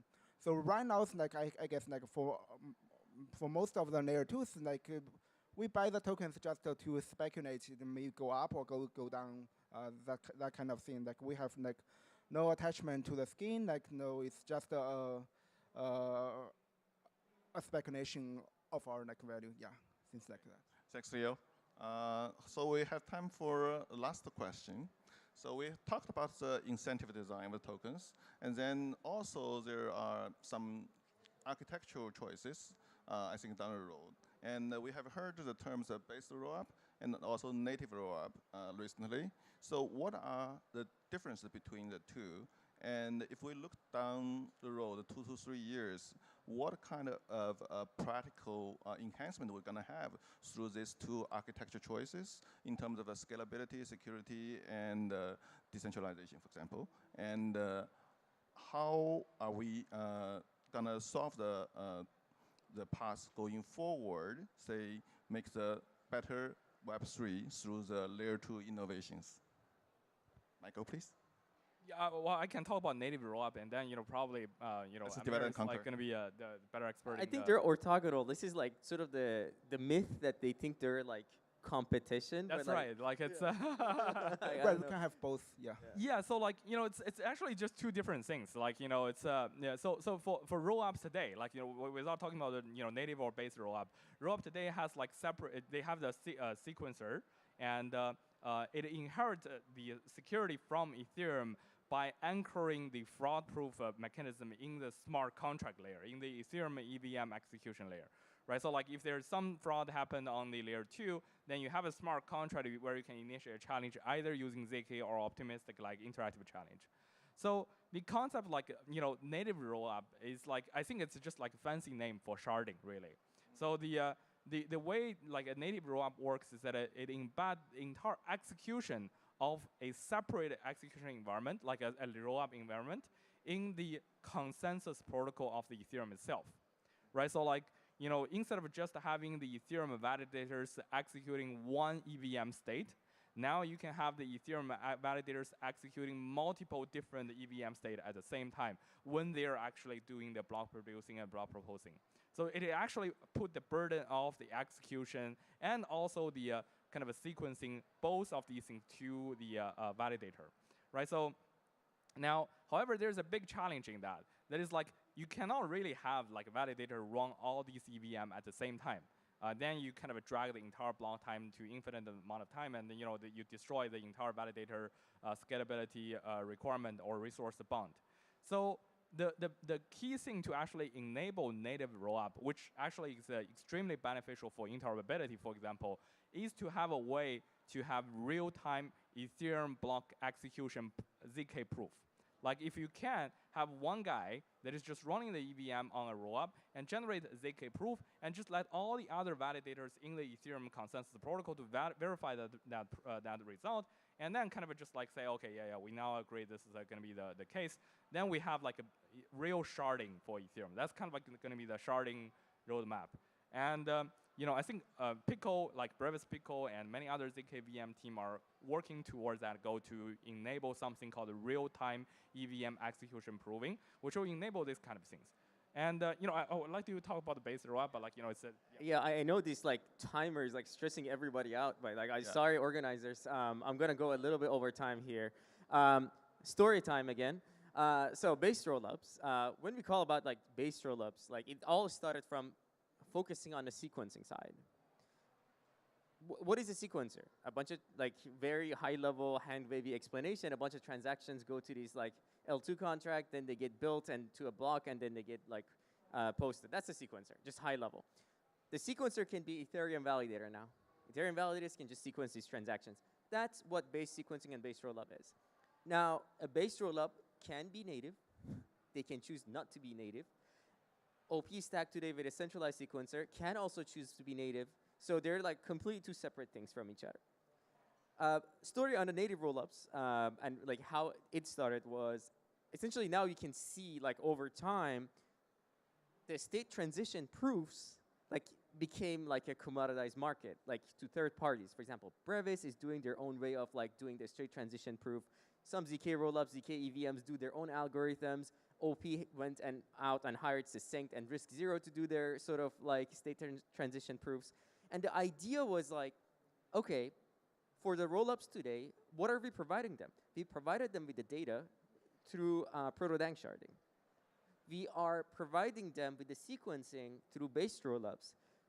Why don't we just go a step further and provide them with the also state transition proofs and just complete the circle of just saying, okay, L1 can provide anything that a rollup needs in sort of like a packaged way. So we can get spin up rollups. And this really also sort of paves the way to get to the app chains, to the future of like having more app-specific rollups that get the assistance of the base layer to deliver what they promised. So I hope that explained sort of what native and base is. Okay, thanks for clearing up the mist. So time is limited, and we know we still have many questions we can talk on our own, but I think the most important thing is that we collaborate continuously and build towards a better Web3 future. And please join me thanking the wonderful panelists for their thoughtful insight. Thank you, Michael. Thank you. A big round of applause for our speakers on stage. Brilliant discussions. Thank you so much for shedding lights on the topic, Layer 2 and Web3. And please be seated. 再次感谢我们台上的嘉宾的精彩讨论，谢谢你们。在下一个主题论坛开始之前，我温馨提示大家，我们建议大家活动期间自带手机耳机，需要同传耳机的用户可以通过以下的方式免费获取：一，在活动会场内拍摄活动相关的照片，或者是下载在线相册内的活动照片；二，发布推特或者是微信朋友圈，并定位2025 Web3 嘉年华。三，凭发布内容前往各会场的咨询台兑换耳机，耳机数量有限，先到先得。So a friendly reminder before we begin our next session, please remember to bring your own headphones to our event. If you don't have a pair available, you can get one for free by following the steps. First, take a photo inside the event site or download one from the online album. Secondly, tweet the photo using the hashtag Web3Festival. And lastly, show your post to our staff at the information counter located near each substage. Headphones are given out on a first-served, first basis. 接下来，我们有请 Tom Foundation 生态负责人 Elena 女士上台演讲，主题是 Tom 2025 What are we building next? Next, let's give the floor to Elena, Tom Foundation Ecosystem Lead. The topic is Tom 2025, What are we building next? Ladies and gentlemen, please put your hands together to welcome Elena.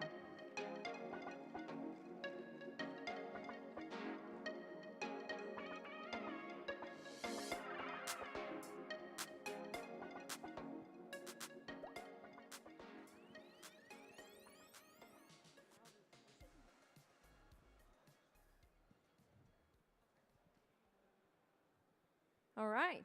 Good afternoon, Hong Kong. Very happy to be here. My name is Elena, and I lead the Open Network ecosystem. And today, I want to tell you how you, as project founders, can help Ton become one step closer to mass adoption in 2025. Let's start with where we are now. So 2024 was really the year of growth for Ton. We now have more than 350 teams building in the ecosystem, and over 120 of them participated in the Open League, which was the major incentive program last year, where we distributed more than $26 million in value across teams and users. What was driving the momentum?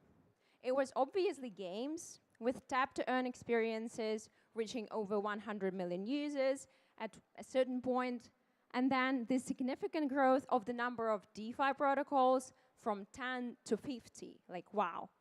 And then payments, of course, with Tether launching USDT natively on Ton and achieving the fastest pace of issuance in the Web3 history.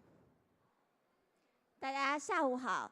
那我先介绍一下我们啊，我是 Tom 的市场负责人修，然后这位 Alenka 是我们的生态负责人。因为有很多说中文的观众嘛，所以我们今天用中英文跟他简单的讲一下 Tom 在2025年的计划，以及我们准备如何和大家一起努力，把 Tom 带向更广泛的用户。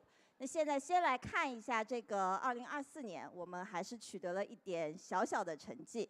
2024年有超过350个项目在 Tom 生态上进行搭建，然后其中120个团队参加了我们生态的一个核心激励计划 Open League。这个 Open League 呢，我们一共分发了超过2000万美金的奖励给各个优秀的团队。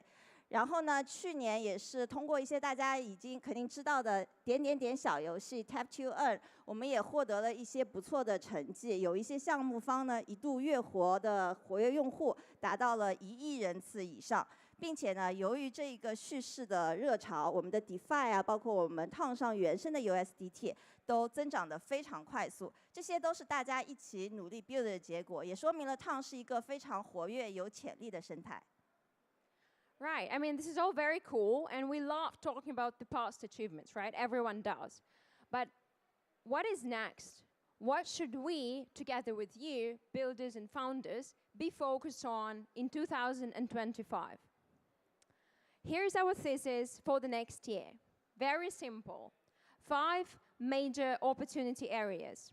GameFi, Telegram in-app economy, including exciting Telegram gifts, stickers, usernames, anonymous numbers, and many more elements. Then DeFi, or rather simplified DeFi, so finally DeFi aimed at retail users. Then payments, of course, and ultimately AI. Let's break them all down now, and my advice to you is to get your phones ready, because I intentionally prepared a lot of screenshots from the most popular apps on Ton right now, so that you have a better understanding of what teams are already building across these 5 major focus areas. 那么2024年过去了，2025年我们应该关注哪些方向呢？今年我们准备重点关注以下5个方向 ：GameFi 游戏、Telegram 内建经济、简化版的适合大众的 DeFi 产品。支付以及人工智能，接下去我们会简单的给大家说一下每个方向的一些思路，以及现在已经在我们生态上 build 的一些非常优秀的产品。Cool. So, of course, we start with games, right? What can be more fun than games? If you want to build a game on Ton, I have 3 major tips for you. The first one is to experiment with mid-core gameplay elements. We know that Tap to Earn was great at bringing in a lot of traffic, but those users are not very sticky, right? So we really recommend you experiment with game progression mechanics, team-based gameplay, daily missions, and other exciting elements, such as City Holder, for example, is already doing. They consider themselves the first build to earn on Ton and already achieved almost 1 million monthly active users.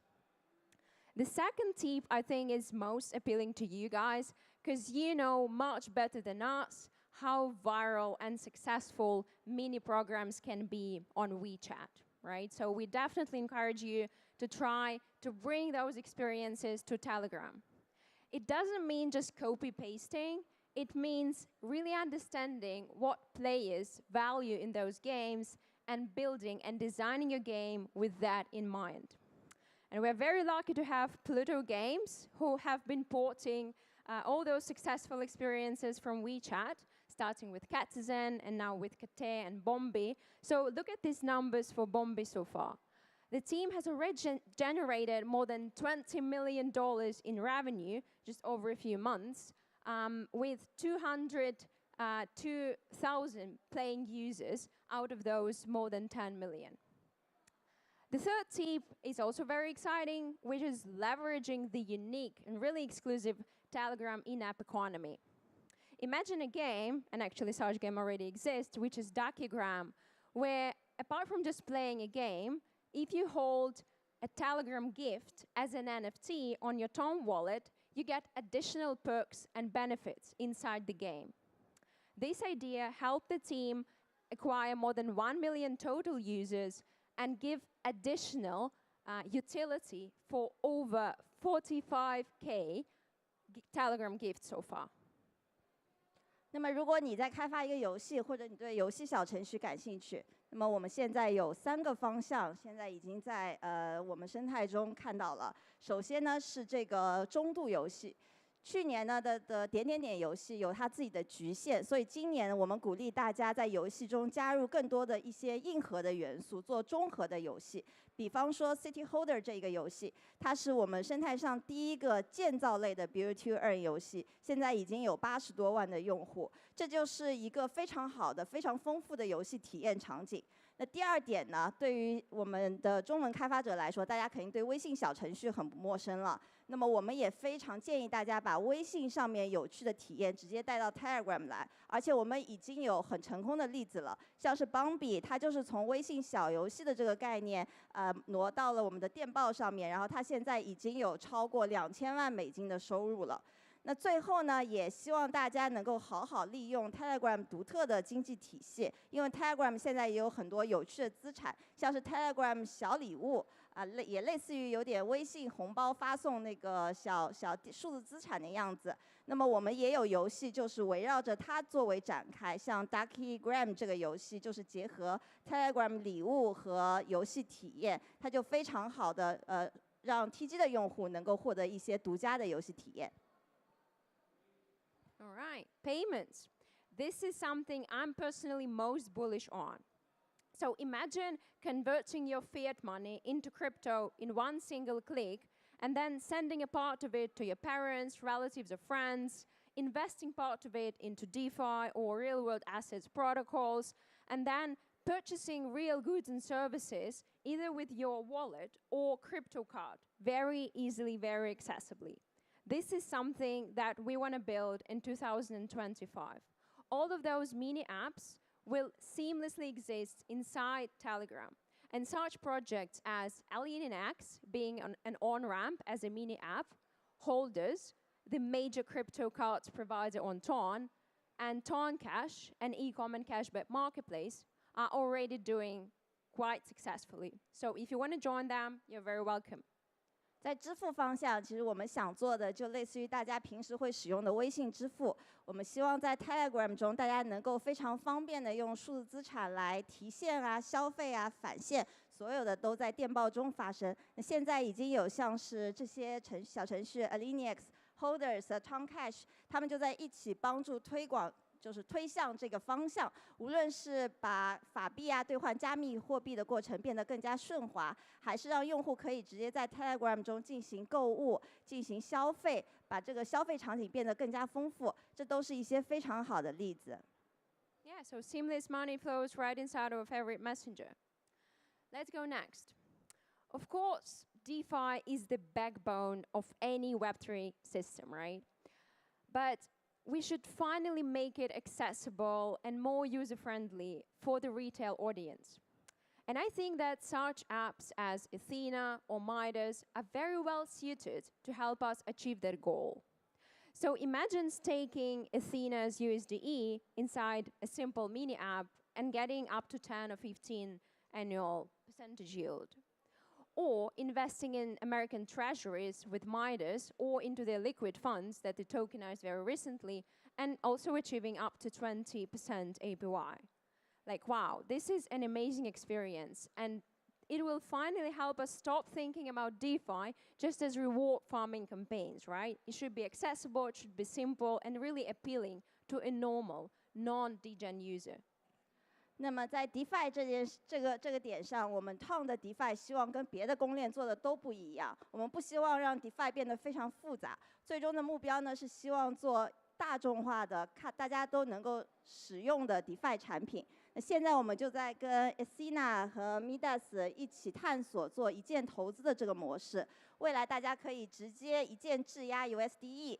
获得年化收益，或者也可以直接一键投资代币化的美国国债或者流动基金，这些都是最终的目标。为了让加密的货币的工具变得更加简单，让所有 Web2 的用户，让所有社交平台上面的用户能够直接使用这些复杂的金融工具。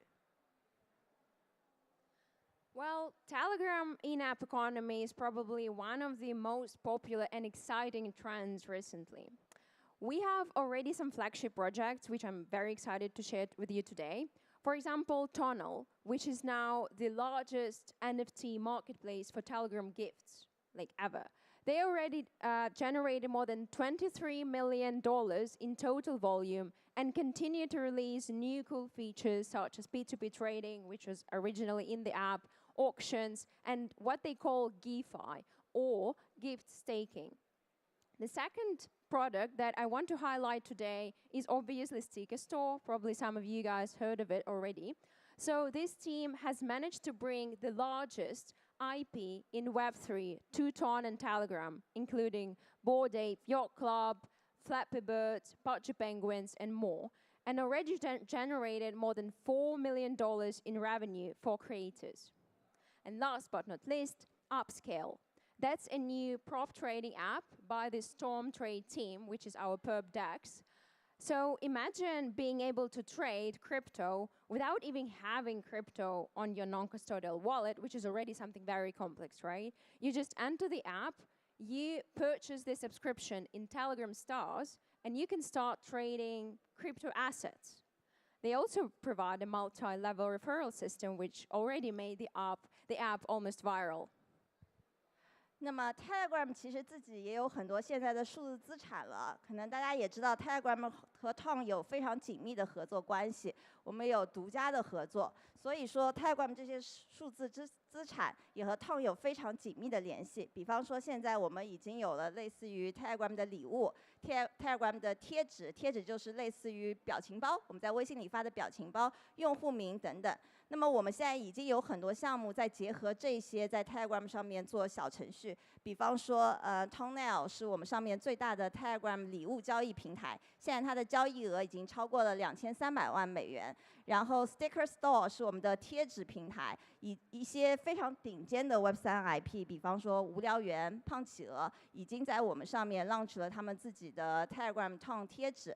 也马上会有更多顶尖的 Web2、Web3 IP 会在我们上面发行他们的自己的贴纸。那么对于普通用户来说，可能大家手上没有加密货币，那么可以直接使用像 Upscale 这样的小程序，直接用 TG 里面的资产购买并订阅，然后直接进行加密货币的交易。那么对于所有这个普通用户来说，这些体验都是非常顺畅以及简单的。I don't know, I can't be more excited about these things. And last but not least, AI, of course. We can't really forget about it, right? But hardly can I imagine another place rather than Telegram that is better suited for valuable AI agents.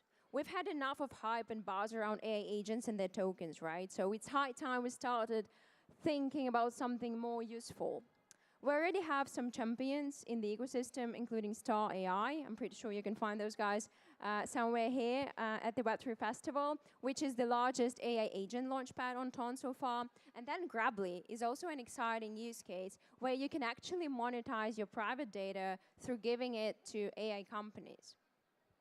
那 AI 方向 Ton 也希望跟大家关注的不大一样，我们主要希望能关注一些能够帮助普通用户非常方便的进入加密世界的 AI， 包括 Telegram 本身的这个 bot 的设置也是非常适合 AI agent 的发布的。所以现在我们已经有像 Star AI 这样的平台，它是一个专门 AI agent 的发布平台，也像有 Grably 这种帮助用户直接把数据通过 AI 产品变现的平台。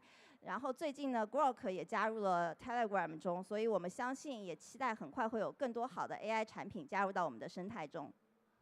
Right, so now we know what to build, but we all understand that building a crypto app alone is super hard, like almost impossible.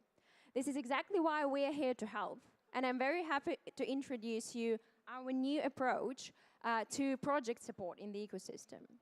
So depending on the stage you're currently at, whether you are only building or ideating, already growing or scaling, you'll be able to access different types of ecosystem support. So if you're only starting out, the best support for you in the ecosystem would be Ton Nest, our flagship educational program with different pitch sessions, workshops, mentorship, etc. Then when you're already growing, meaning you have an MVP and some traction, you'll be able to access different marketing opportunities, including Telegram App Center, introductions to VCs, and marketing in our official channels as well. And then lastly, when you're at a scaling stage, you will be able to access grants, introductions to top-tier VCs, and top-level marketing. Our plan is to select the best teams that are going to be really major drivers of the ecosystem and to provide one-to-one tailored support to each of them, including all these programs that I mentioned. The end goal is simple: to transform those teams into the true champions of the ecosystem. 那么 And 光 so, 有 sorry, just one last thing. All the opportunities that I've just mentioned will be available on our ecosystem portal that you easily access through the QR code. Sorry，那么光有创意和想法是不够的。如果在座有开发者的话，我们 Tom 真的现在提供了全周期的支持。从初始阶段，哪怕你只有一个小小的 demo 或者一个 MVP， 我们都欢迎你加入 Tom Nest， 帮助你梳理你的项目产品思路，帮助你 connect 到所有的 TG 和 Tom 上的工具。然后在你的增长阶段，我们会为你提供市场支持，提供像是在 Telegram 应用中心的推荐位和官方的小程序认证的协助。而当你就是规模开始扩张之后，我们会帮你提供更整合性的市场支持、顶尖的 VC 对接和资金的支持。那所有的这一些的目标，都是为了和大家一起打造下一个 Tom 上的明星项目。然后这一些刚刚提到的这所有的资源，都能在我们的生态门户上找到。这个是在我们的官网上，大家可以直接搜索 Tom 的官网。Okay, so now the real question is, what is the next mini app that you will build on Ton? Join us, guys. Scan this QR code to register on the ecosystem portal, and let's build the next generation of the open internet together in the most viral social app in the world. 那么刚刚这些内容也是抛砖引玉，希望大家能够跟我们一起构建未来的开放网络，并且跟我们一起搭建出下一个千万级、上亿级用户的爆款产品。谢谢大家。Thank you. Fantastic. Thank you, Elena. And thank you so much, the Ton team. Wonderful presentation. 再次感谢 Ton 的团队，还有 Elena， 谢谢你们。在进行我们下一个环节之前，有一个温馨提示。今次我们有个礼评兑换的活动，在赞助上 logo 页，主办方 Title Sponsor 钻石及所有 Co-organizer 白金、黄金 Networking Lounge、Coffee Bar 赞助上的 logo 下方均有个盖章处。活动期间，只要集齐指定区域内所有展上的印章，就可以到我们的资讯台领取礼品。我们每人每天限领一次。So, ladies and gentlemen, we're giving out gifts every day. All you need to do is collect stamps. You can pick up a t-shirt, blanket, co-branded hardware wallet at the information desk once a day by collecting all stamps on any of the 4-page frames. You can see the sponsor logo page on page 8 to page 11, and there is limited number of free items which are given out on first come first served basis. 接下来是围炉谈话的环节，主题是闪电网络。Next, we will have a fireside chat about Lightning Network. 现在我们有请我们今次环节的主持人还有嘉宾。Let's welcome our moderator, Hongzhou Chen, Research Lead, CKB Echo Fund, and also our panelists, Alex Bosworth, Head of Lightning Liquidity, Lightning Labs. Federico Tenga, our ND, Bitfinex. Ladies and gentlemen, a big round of applause to welcome our panelists. So now, a big round of applause, please, and I'll pass the floor to our 3 panelists.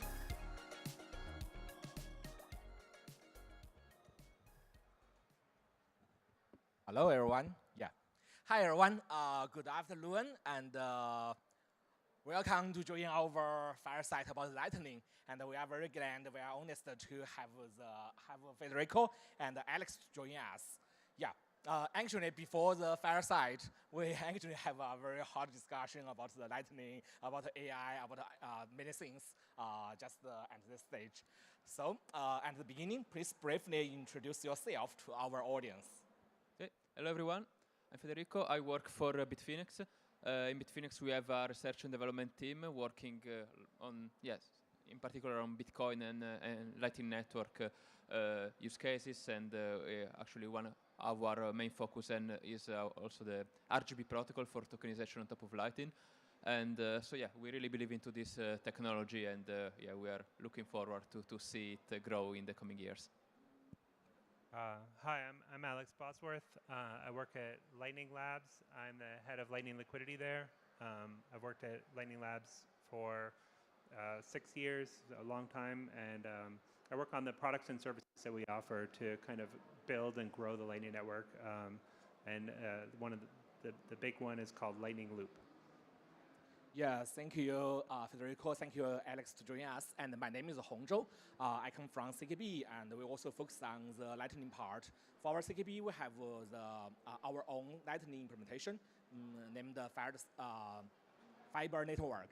Yeah. Okay. Let's begin our today's fireside. At the beginning, I have 2 kick-off questions to ask you separately. And the first, let me ask Alex. Yeah.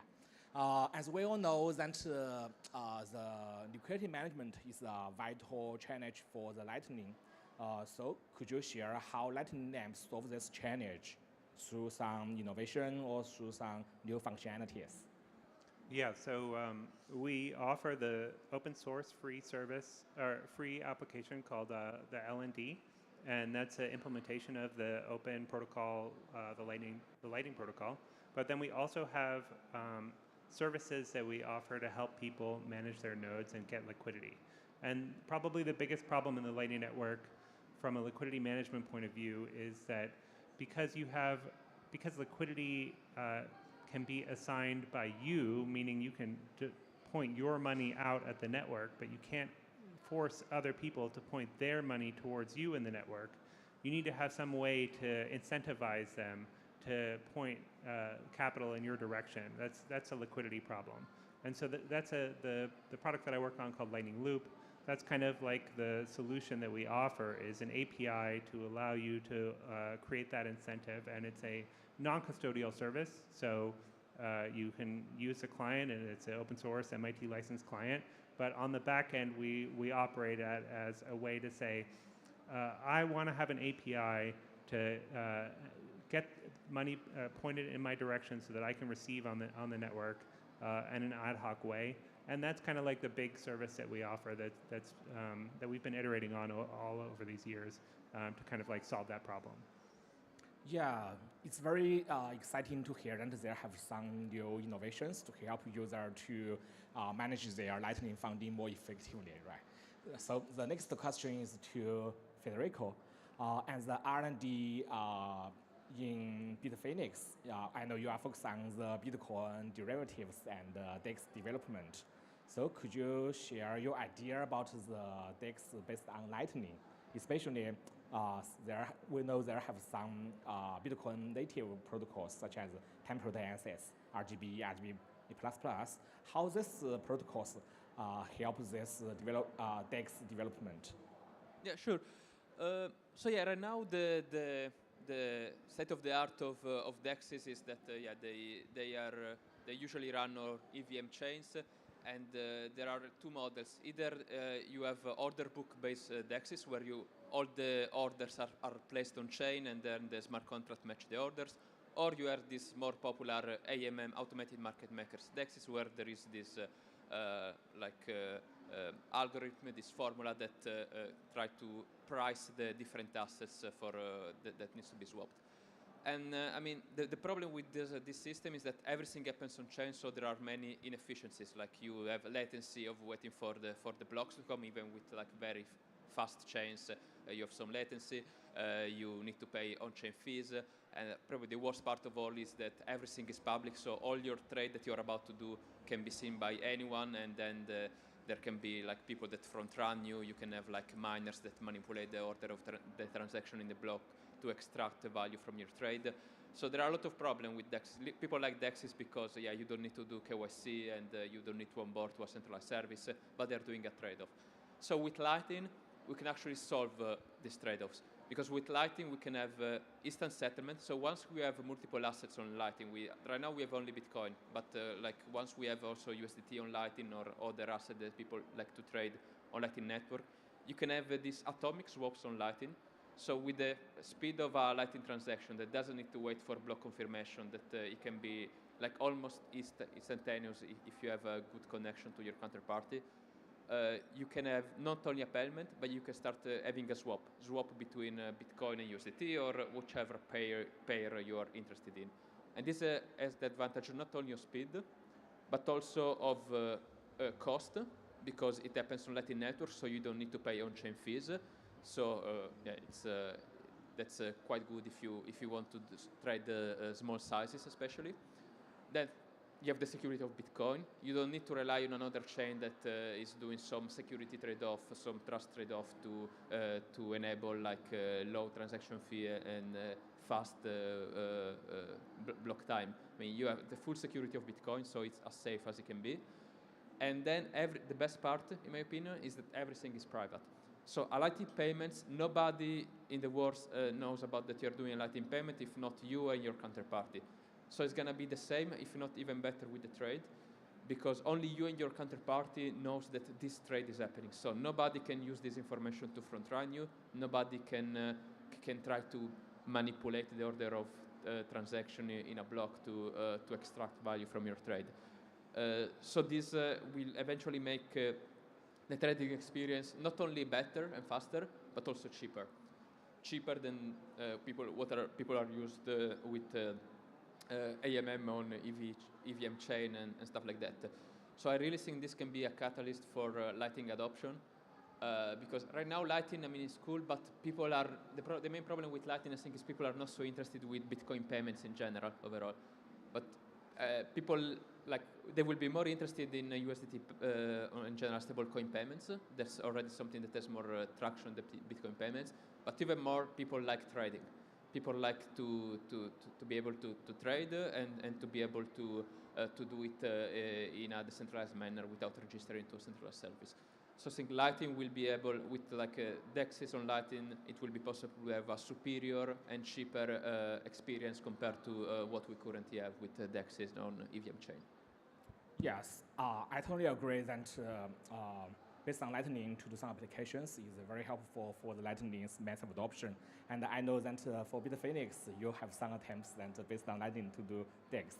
Maybe on tomorrow's stage 2, the Bitcoin stage, you can share more details. Oh yeah. Yeah. Absolutely. So, okay, after the kickoff questions, I have some cross questions and looking forward to all your insights. The first question is also about the massive adoption.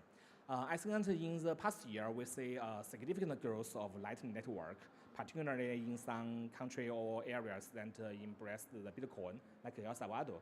So how do you think about the Lightning usage in these areas compared to Bitcoin mainnet, compared to other blockchain like Tron, like Solana, their transactions, and what's the factors are driving this growth?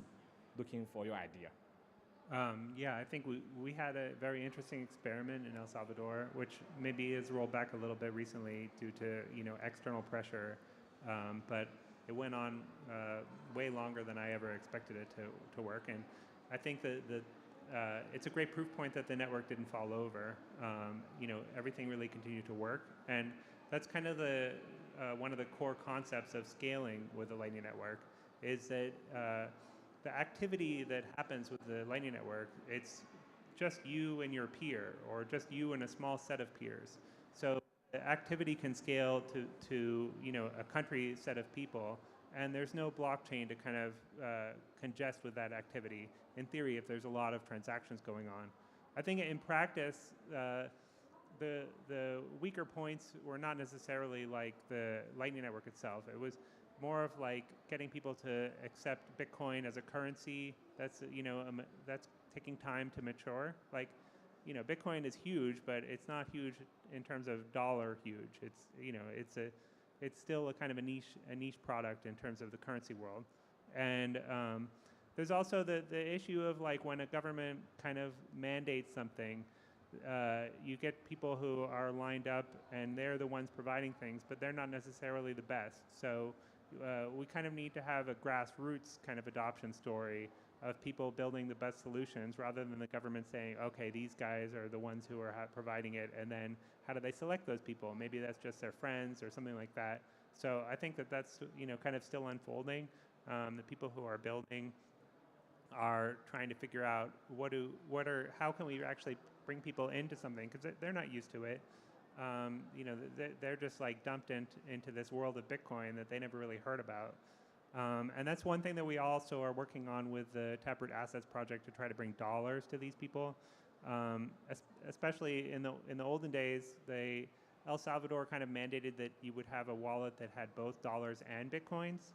And we didn't really, in the Lightning Network, have an answer to that at all. And so we saw a lot of our users have to kind of come up with their own dollar solutions.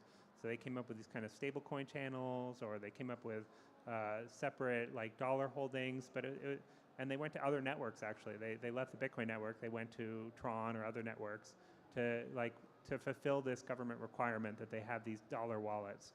And so that's something that I think that we can kind of improve on also, is start people on dollars that they're familiar with. And you know, these are not like the random person on the street. It's not a Bitcoin enthusiast. They just want to buy things. And so if we can provide that on-ramp using dollars and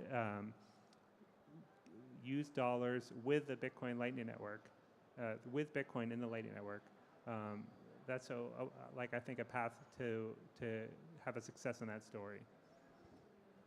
Yeah, I think I mean it's like two parts. On one side, to have new use cases that people care about, like to be able to transact dollars and to be able to do trading, as we were saying before. I mean, that will help to get more adoption for sure. But then there is also like another side of the story that we need to consider.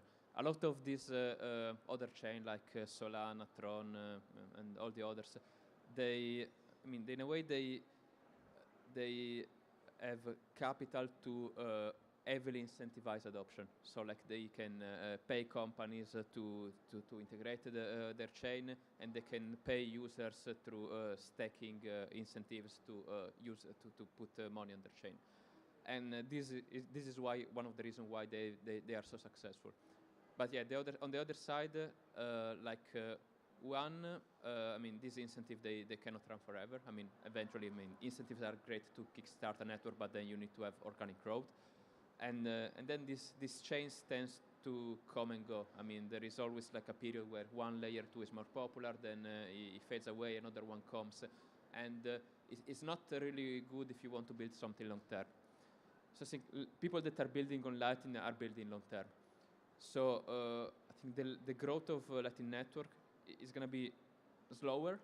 I mean, it's never going to be as fast as like a new chain coming to the market and suddenly everyone is using that chain. It's always going to be slow and gradual, but it will continue for a very long time because it's organic. Because and people that use Lightning, they build for the long term, not just to have a quick gain or anything like that. And the fact that you have a technology where you can build on, and you don't need to switch over like in 2 years because all the users are moving to another chain, but you can rely on, eventually is going to be something that also company and user will appreciate and will say, okay, why I need to keep switching every few years when I can just build on Lightning, and as a user I can just trade on, like pay on Lightning or trade on Lightning. It's overall a better experience. So it's going to take some time. It's going to be gradual. But yeah, eventually also all of these chains, often they have a huge problem with centralization trade-offs, and they may be okay for some use cases, but eventually this may become an issue in the future when either the regulatory environment change or there is more incentive to attack those chains by other kind of actors. So yeah, I think Lightning is superior in many ways. For the security-wise on the scalability size, but yeah, it doesn't have this big budget behind to pay users and pay company to adopt it very fast. So this is why it's not growing as fast as it's used to with other ecosystems. Yeah, thank you. I totally agree that for the massive adoption, it's very complex to engineering. Yeah. So let's turn to another very vital part, the stablecoin on Lightning. We all know that at the January of this year, Tether announced to introduce the USDT on Lightning and Bitcoin again through temporal assets. And we all know that this is not the first time for Tether to introduce stablecoin to Bitcoin ecosystem. And we also see today there have many other approaches for the Bitcoin stablecoin, such as RGB, RGB++, etc. So I have a bunch of questions for this part. The first one, how do you think about this time's USDT? What's the difference comparing with the previous omni-layers USDT? And why Tether chose temporary assets to do these things? Because, yeah, I think maybe this question is a little offensive because then previously the market have the news that Tether will based on RGB to do these things. But I'm sure our audience are very interested about this part. So thanks for your sharing. Yeah, maybe I can start like, so yeah, I mean, the goal of Tether is to have USDT on Lightning. I mean, Tether is always very public in the support to the Lightning ecosystem. So there has been both announcement for support for Taproot asset and for RGB in the past, and eventually any technology that works to support tokenization on Lightning, I mean, is good. So. So the point is that yeah, having compared to previous experiment like OmniLayer was I mean a very old protocol. I mean, for those of you who don't know, OmniLayer was this first protocol for tokenization on top of Bitcoin from back in 2013, 2014, I believe, and it worked at the time, but it wasn't engineered with all the complexity that emerged on Bitcoin over time, because back in the days there were no problem with scalability because no one was using Bitcoin. The blocks were always empty, and there were not many issues with privacy because everybody thought that the blockchain is completely anonymous. So it was engineered without thinking about concerns that then emerged later on in the industry. And also then when OmniLayer tried to integrate Lightning, it didn't work so well because the OmniLayer on the blockchain part, it was not well thought also to be compatible with Lightning that didn't even exist at the time. So that's like the need for protocols like RGB and Taproot Asset came, was like, okay, let's re-engineer how we do tokens on Bitcoin so that it's gonna be efficient use of the blockchain, is going to address privacy concern, and is going to be well compatible with Lightning. And yeah, now we finally have them, and so yeah, we finally can go back to have USDT on Bitcoin, because actually USDT started on Bitcoin and then it went to Ethereum and all the other chains later on. Now finally we have that, and it's only a matter about like building the tools so people can use it and and have a good experience. Yeah, and the other thing is, like, the reason why we want to have it on the Bitcoin network, and it's because we this time around, we've designed it to work with a Lightning network. And what we've seen with the competition, when all these other people are leaving Bitcoin and integrating these other chains, they're forced to do that because the Bitcoin didn't really have a dollar solution for them. And but then they go there and they realize, oh, that's getting popular. And what happens when it gets popular? It gets expensive, and it gets complicated. So now you either have to go to some other chain, you have to start switching chains again because this one is congested, we have to go somewhere else. It's not that hard with dollars, because $1 on one chain is $1 on another chain, but it's an entirely new set of software you need to integrate. It's a constant process that's only getting worse and worse, because the fundamental problem with these blockchain solutions is just in their nature that they publish everything to the entire world. Whereas with the Lightning Network, the idea is that we're kind of creating something where it can scale and scale and scale, and there's no real problem with it getting bigger and bigger and bigger, especially for small value payments. That's kind of the focus of the Lightning Network.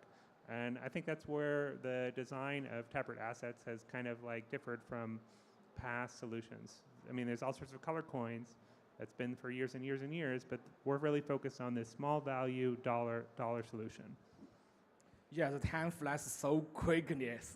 So for our fireside, the last question, I want to know that just as before we go on the stage, we talk about the combine the Lightning, stablecoin, and AI. Yeah, so I want to know whether they have some plan of your organization or companies have some plan for the Lightning, AI, and stablecoin payment. Well, very quickly, I think like Lightning Network, stablecoin on Lightning, they work very well for machine-to-machine payments, because I mean the AI can directly interact with some digital native currency. So yeah, I think we will see more and more integration between AI tools and Lightning payments, both to pay maybe the AI provider or also to have the AI paying for services that he may use to complete his task. Yeah, the AI, it's expensive to run. And I think actually AI could almost be attributed to the rise of crypto because there's so much was invested into the GPUs and the CPU, into this infrastructure that then, I mean, NVIDIA was building huge racks of these GPUs for crypto mining that then got switched in, all that infrastructure got switched into AI, and now they're they became the biggest company in the world. So, I think that could also circle back and to say, well, we might have to start paying for that. In the same way that we pay for mining, we might have to start paying for this AI processing. And Lightning and Bitcoin are pretty good ways to do that if you want to just be able to pay for compute anywhere in the world and on very small scales. Yeah, thanks for all your sharing, and I always believe that Bitcoin, Lightning, stablecoin, and AI will be the promising things. Since today the time is so short, and we will have another Lightning panel on tomorrow's stage 2, the Bitcoin stage. So for our audience, if you are interested about this part, please join us tomorrow. Thank you again. Thanks for Alex and Federico to join us. Thank you. Thank you so Let's much. give it up for the gentleman on stage. Fabulous discussion. Thank you so much for diving deep into the topic, Lightning Network. Please be seated. 再次感谢我们台上的嘉宾的精彩讨论，谢谢你们。So ladies and gentlemen, do make the most out of our event. If you have any questions or anything you want to ask from our speakers, do feel free to reach out to them. So we hope that you can get the most out of it and gain the most insights and takeaways from our sessions.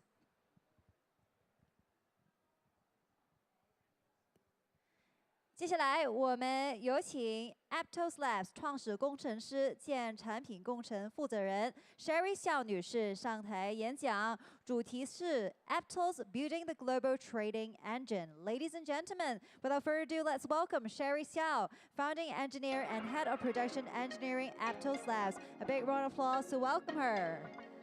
有请，掌声有请。Hello, 大家好。Hi everyone, good afternoon. It's late in the day, so I hope you still have the energies to hear what I have to share about infrastructure today. My name is Sherry. I'm one of the founding engineers at Aptos Labs. Today I'm very excited to be here to share with you the Aptos vision, building the global trading engine. At Aptos, we believe one fundamental truth. The whole world global economy is moving on-chain. Either it's traditional currencies, digital assets, data, or resources. They will travel through the global blockchain rails and then creating a very efficient economic system. And Aptos is working really hard bringing the world's economy on-chain. So what we have done so far, if you look at the landscape, Aptos is one of the only blockchains to support the top 3 major stablecoins by market cap, including USDT, USDCs, and USDE, hitting over 1 billion market cap in a matter of months. There were also over $300 million worth of RWA total values are being minted on-chain on Aptos, minted backed by very well-known entities, including Franklin Templeton's, BlackRock's, Brevan Howard's, Apollo, and way more. The Aptos Foundation also has already committed over $200 million in new grants and investment focused on the ecosystem growth, finding next generations of founders, projects to really build on this global trading engine. Beyond this, what else we've been doing on the core blockchain level? Aptos is working hard on engineering the blockchain endgame. There's numerous amount of innovations are coming to Aptos in the monthly kind of a cadence. In the past few months, we announced Raptor, which is the most innovative blockchain consensus implementation, incorporating very advanced DAG technologies. And simply put, multiple validators can propose and agree on transactions in parallel rather than sequentially, but not compromising any on the security guarantees and also the resiliency. Beyond the consensus protocol itself, we also redesigned the transaction pipeline by concurrently overlapping consensus, execution, and the storage process, extracting maximum parallelism and then providing the best-in-class user latency. On top of those, we also have Block SDM v2, which enhance Aptos parallel execution engine, scaling efficiently with very increased cores. This network can then handle way further greater transaction volumes even on the single validator nodes. After we upgraded our consensus protocol on the parallel execution engine, we also really recently introduced Consensus Observer, which is a novel data dissemination techniques that reduce the block synchronization time and transaction latency. This allows Aptos RPC nodes to receive block data earlier and then process blocks in parallel with validator nodes. What does this mean? That means like on Aptos full nodes can almost provide the same levels of latency as the validator nodes. That allowed the end-to-end user experience to be the most optimal and then provide sub-second latency to the user P2P transactions. On the storage level, we're also working on the tiered storage, which provides pretty much caching layer and then provides fastest I/O performance even with billions of stake items. Along with our sharded DB storage is no longer a bottleneck on Aptos blockchain anymore. And on top of that, we also have execution pool, which acts as a buffer between consensus and execution stage, further reduce the latencies to more like optimized level. With sharding, we also work on tackle the notorious bottlenecks of the blockchain execution and then move the users closer to infinite scalability. If you read the sharding recent the white paper, sharding really just like solved the execution bottlenecks and then enable theoretically over 1 million transactions happening in the futures of Aptos blockchain. So all of those technologies and innovations, they are not only validated on the Aptos blockchain, but what's more, it's being adopted across the entire industry. Aptos tag can be found among all over the place, across the L1s, L2s, lots of the peoples and the blockchains adopting Block SDM v1. The Move smart contract language developer ecosystem is one of the most fastest growing developer ecosystem among the Web3 space as well. As people still trying to catching up to the Aptos v1 technology, Aptos is moving forward. Like I mentioned earlier, as we have the Block SDM being adopted among different L1s and L2s, we're working on v2 version of this, which will be scaling the number of cores for parallelization from 16 to 32 to the 256, which is like 8 times or 10 times more of a scalability that doubling, tripling, and then 10 times amount of the execution speed that we can do on the blockchain level. And Zapdos is yet another innovation that minimizes the blockchain latency, which reduces it by up to 40%, even under the most highest throughput happening on chain. So we have tested in reality that Aptos can still maintain the sub-second latency even when the chain is handling over 20,000 transactions per second.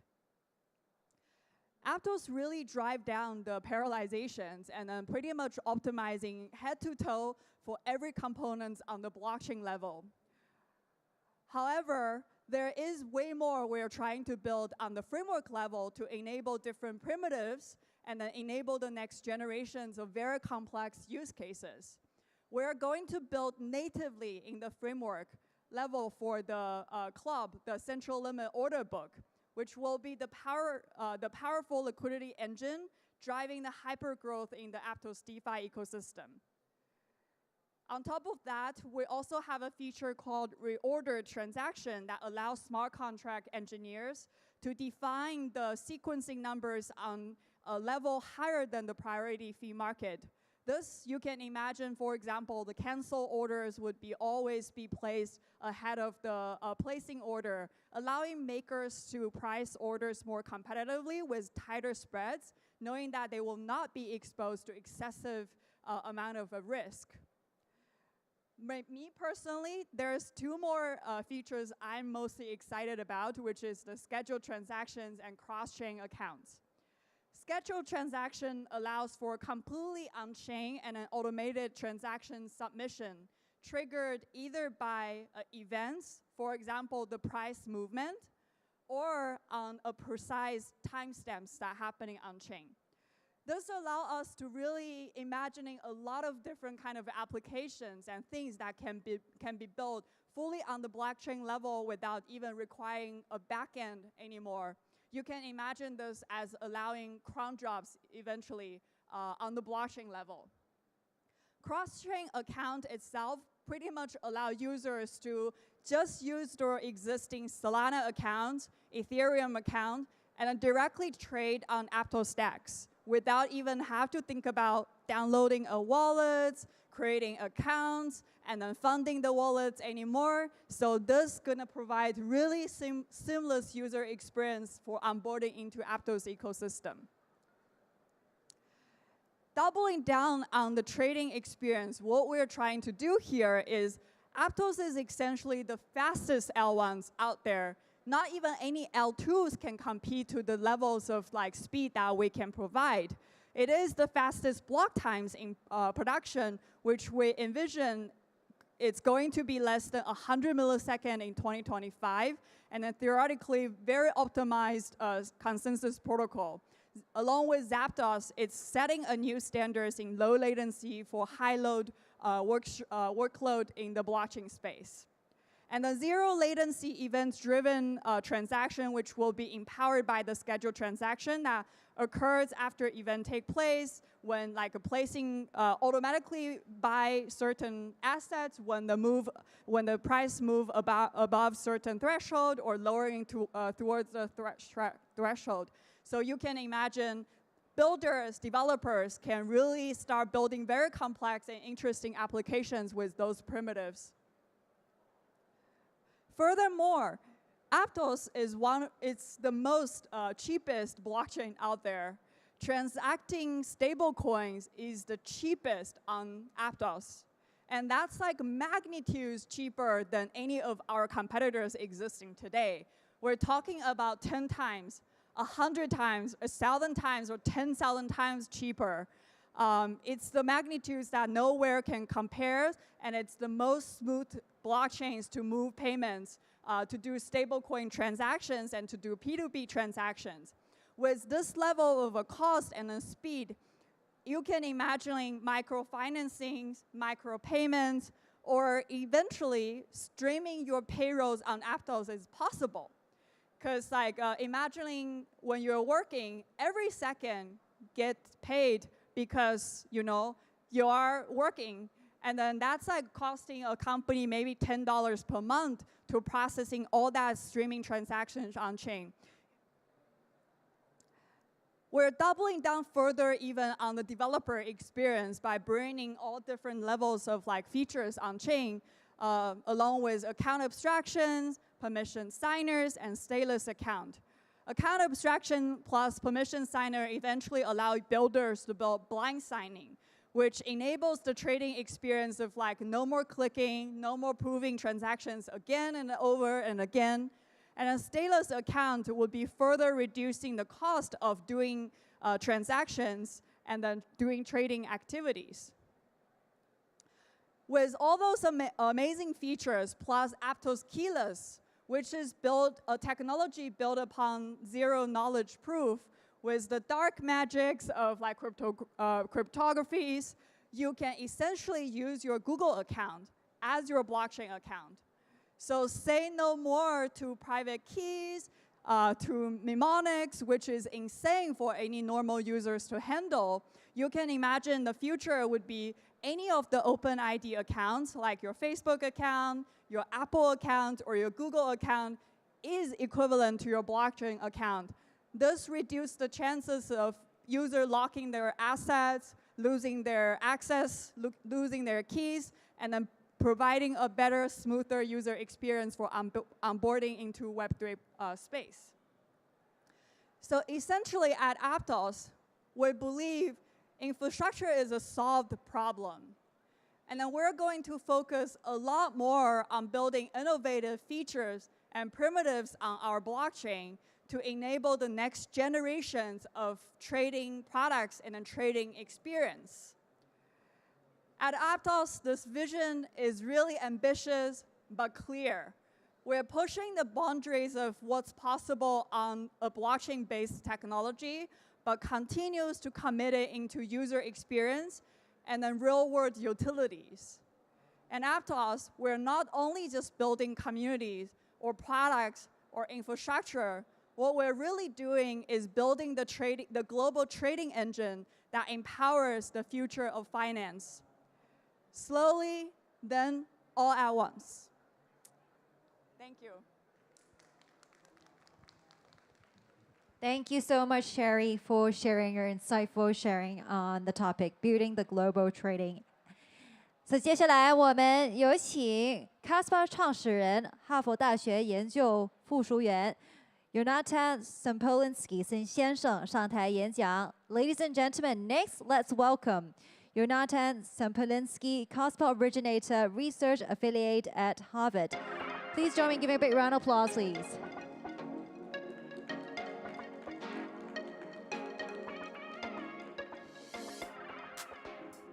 Hi, everyone. So this talk is about a topic on which I'm not an expert at yet. And so because I didn't delve into this topic for many years, I tried consulting with the new AI on the topic. And unfortunately, Grok found only one lousy researcher who spoke of this matter. I hid a picture of the researcher just not to offend myself too much. So let me introduce the argument or the main. This is basically the main slide I want to push, and my role is to give some counter-conventional wisdom argument about the relationship between the following two categories. So if you're not too new to crypto, then you are familiar with roll-ups, zero-knowledge roll-ups. There are the top players in the game, the top builders, Starknet, Arbitrum, which is an optimistic roll-up, ZK Sync, and others. This is known as a maybe layer two component of Ethereum ecosystem and others. And this seems like very different, very distinct from a different set of products or layers, the Oracle networks. In this arena, you can find the Chainlink, UMA, Pith network. These are seemingly very different categories. The category of rollups is about taking the transactions on chain. Let's say we focus on based rollups. It's taking the transactions on chain and saving all of us the need to compute them and only provide us an attestation on the output. So if you consider a based rollup, a zero-knowledge based rollup on Ethereum, for instance, then there's no disagreement, there's no ambiguity as to the input for this for the VM or the contract. You can all go on chain to Etherscan, view the transactions, and compute yourselves the state of the contract. However, rollups save us this need by posting on chain a commitment, a hash commitment, and a proof that they have computed the output correctly. And this is important because rollups are primarily for output integrity. They prove to us that the VM state is what they say it is. On a different side of the spectrum, there's the Oracle networks, which seemingly solve a uniquely different challenge, which is when you want to connect a blockchain to the external world, say to price feeds, to prediction market that lives off-chain in another network, you need oracles to provide that data. And the problem with the challenge with oracles is what I argue here is much more difficult to solve than the problem that zero-knowledge rollups solve. And the reason is that you can't have, you can't refute, you can't prove that an oracle has misreported. So again, with zero knowledge, which is voodoo, math, and cryptography, it's easy to see if an operator of a rollup has posted a false proof. You simply compute the state by yourself and see that the final hash is different than what the rollup operator or prover posted. In Oracle networks, however, if an oracle posts a stale price, either by orders of minutes or seconds, you have no way to refute that price. There are some techniques where you can show that you posted a more updated price. If, say, there's a combination of either digital signatures or ZK TLS, there are protocols where you can show that you posted a more updated price. But still, no one can prove that your price is the most updated price. And no one can refute other oracles' reports. Now, in order to have a holistic network, a holistic integrity network, you can't overlook the oracle problem, because regardless of how much zero-knowledge proofs or validity proofs you provide to the network, you are still bounded by the trust you put and by the mechanism of the oracle network. So consider a faulty, a rogue oracle, as in the tweet of Zach. An oracle network tinkers, deliberately or not, with the price in order to manipulate the market. It's difficult to prove that, because the oracle can always deny malice and say, well, I posted a price that was correct a few seconds ago, a few minutes ago, and there was some latency problems, right? There's no cryptographic way to prove that the oracle has manipulated the price. So in that sense, you can argue, and I admit I'm still manning an argument here, primarily because there aren't, it's kind of overlooked. Not many people are giving enough attention to this aspect, that the argument that I'm still manning is that you should be placed at least as much attention to the oracle problem than to zero-knowledge rollups or output integrity. So you can think of it as input integrity and output integrity. I will lay out 4 arguments. Some of them I firmly stand behind. Some of them, it's a more thought-provoking argument. But if I'm wrong on one of them, on one or more of them, then I think it's still a good discussion to understand, or a good challenge to understand why I'm wrong about it. So to get a bit more concrete, you can consider a contract from Aave, the DeFi lending protocol. So in Aave, you need to know the contract, the variables of the contract, which are on-chain, need to know how much DAI the user has borrowed. They need to know what's the ETH collateral, wrapped ETH collateral that the user has deposited. And they need to use an external input from an oracle in order to understand whether the user's collateral suffices to meet that, to secure that loan. Now you can run Aave on a zero-knowledge rollup, or on Validium, and receive a proof that its state was computed correctly, but you're still bounded by your trust of the oracle. So if the oracle here misreports, intentionally or not, the price of WETH, then it can cause liquidation, forceful liquidation on the user, an unjustified one, and no cryptographic proof would be able to refute that.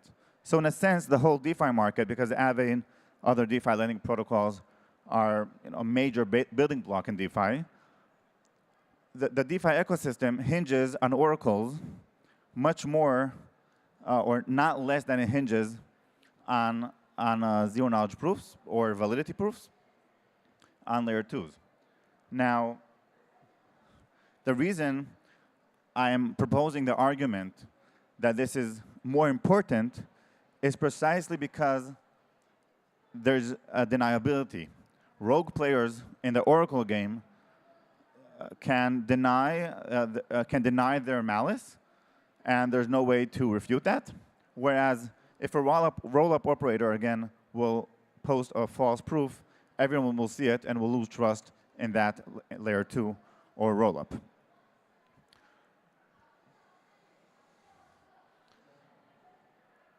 Okay, what does any of this have to do with Caspa?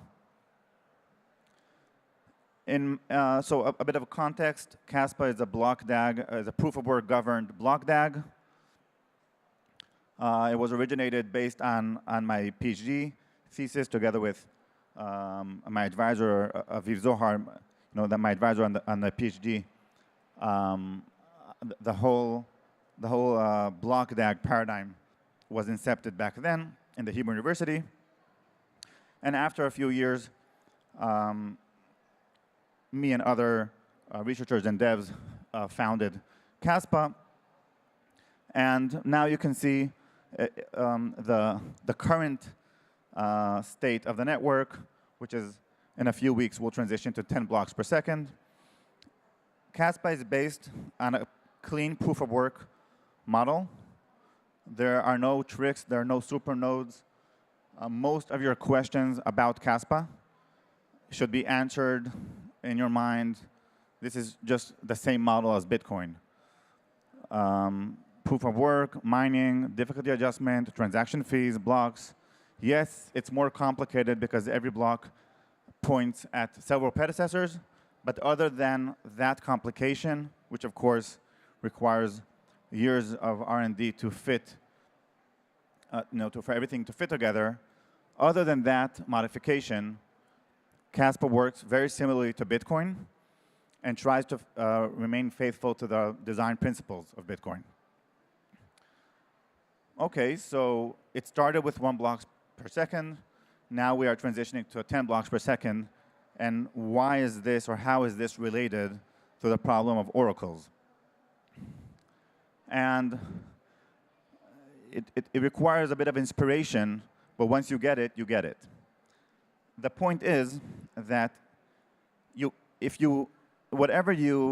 so perhaps zooming back or going back to the familiar Oracle networks, UMA, Chainlink, Pith network, these all have mechanisms which are based on incentives, reputation, etc., to try to guarantee the correct or honest operation of oracles. Without getting too much into the details of these networks, they all have many assumptions around what incentivizes oracles, what deters misreports. My argument in this, about the connection between DAGs and oracles is as follows. If you want the oracle mechanism to finalize in real time, you have to ensure that all oracle reports are posted on your layer without trusting any single entity, not a single operator, not a single miner, not a single consensus leader. Most consensus constructions are based on leaders. For instance, in Ethereum, you have a block, miner or proposer, it doesn't matter the category, but you have a block created by one leader every 12 seconds. In order to ensure that the oracle, so if you trust the mechanism of an oracle integrated or Chainlink integrated into Ethereum, you are essentially trusting not only the tokenomics or not tokenomics, the crypto economics of Chainlink, you're also trusting the miner, the proposer in Ethereum to post the oracle's price, and the oracle and the proposer can manipulate this and decide to either censor the oracle or post a price of a different oracle. And this is a problem that is shared across basically all constructions. The only way you can guarantee that your oracle network has enough attestations and there's no censorship in the same round in real time is by using many proposers or many miners, in the case of proof of work, many miners in the same consensus round. Otherwise, you must trust the miner and you give authority or power rather to the miner to manipulate the price and the oracle feed. What does that mean practically? It means that 10 block per second Caspa can, combined with the correct mechanism design for an oracle network, can solve the problem by allowing multiple attestations in real time. This is very important, in real time, to be brought on chain, and then you have to you have to combine this with the correct mechanism design to ensure that what's the correct way to average out these attestations and ensure that you're eliminating outliers, you're penalizing outliers, and you are posting the right price to the chain. I'll finish with that. Perhaps I will just say this is an ongoing research together with Elliot, student alumni from ETH in Zurich, and work in progress. And I hope I hoped I have been successful in steel manning an argument and triggering more discussion. The lack of a formal model in the academia for this problem, I laid out here a few problems. I won't, a few question marks. I won't get into them now because I ran out of time. But in general, I would say the lack of a formal model from the academia and academic research impacts the industry too. This is not merely for nerds. This impacts the whole dynamic of how Oracle networks are positioned in the crypto industry. Like if you go to a VC, if you need to raise money for a VC, you can't really pitch a model. You have to pitch product delivery. You have to understand finance, but there's sort of a lack of fundamental and first principle thinking. And that's why Elliot and me are investing time in this. And I hope to bring you good news in the next time I'm visiting here. Thanks a lot for having me. And it's a refreshing visit since my previous visit in Hong Kong in scaling Bitcoin 2016. It's kind of a different atmosphere, a big shift. Nonetheless, exciting. Thanks for having me. Thank you. Big round of applause, please. Thank you, Jonathan, for your excellent sharing. Please be seated. 接下来，我们有请 Umi CEO Alex Lee 先生上台演讲，主题是 Web3 出行的10年之路，从探索到落地。Next, let's welcome Alex Lee, CEO of Umi, a decade of Web from exploration to real-world adoption. Ladies and gentlemen, please put your hands together to welcome Alex on stage. 有请。Hello， 大家好。不要误会啊，我不是那个卖行李箱的啊。我们优麦是一家 Web3 平台，专门做消费场景的。然后其实我们现在正在做的是机票、酒店、出行的一个旅游产品，对，旅游平台。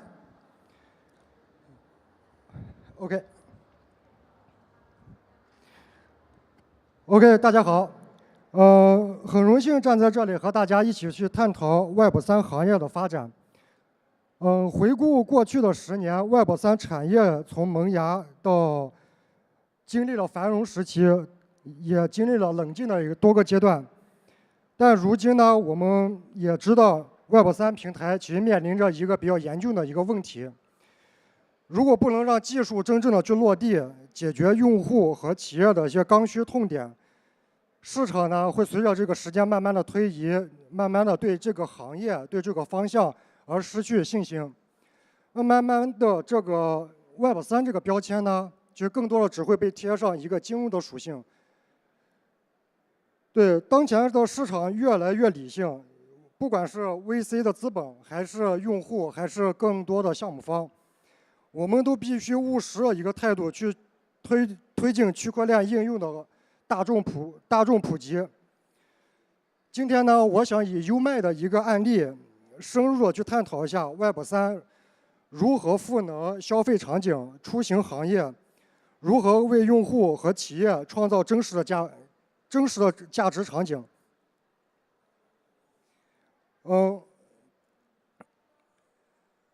对，我会从下面几个方向来去聊一下我们优麦主要是在怎么去做这件事情。首先刚才我提到了，在过去的那个10年当中，我们整个 Web3 行业经历了萌芽期、探索期、泡沫期以及转型期。其实，在刚刚过去的21年到24年，一个是全球的疫情，一个是Web3 行业的一个大熊市。对，在这个阶段刚刚过去的这个阶段，其实我们能深切的感触到，整个行业在发生天翻地覆的一个改变。首先，一个最明确的改变，就犹如刚才上面的一个演讲者提到的，今天我们的公链，我们的响应速度可以达到0点几毫秒，然后我们的 gas 费可以达到之前的1%、1/1000。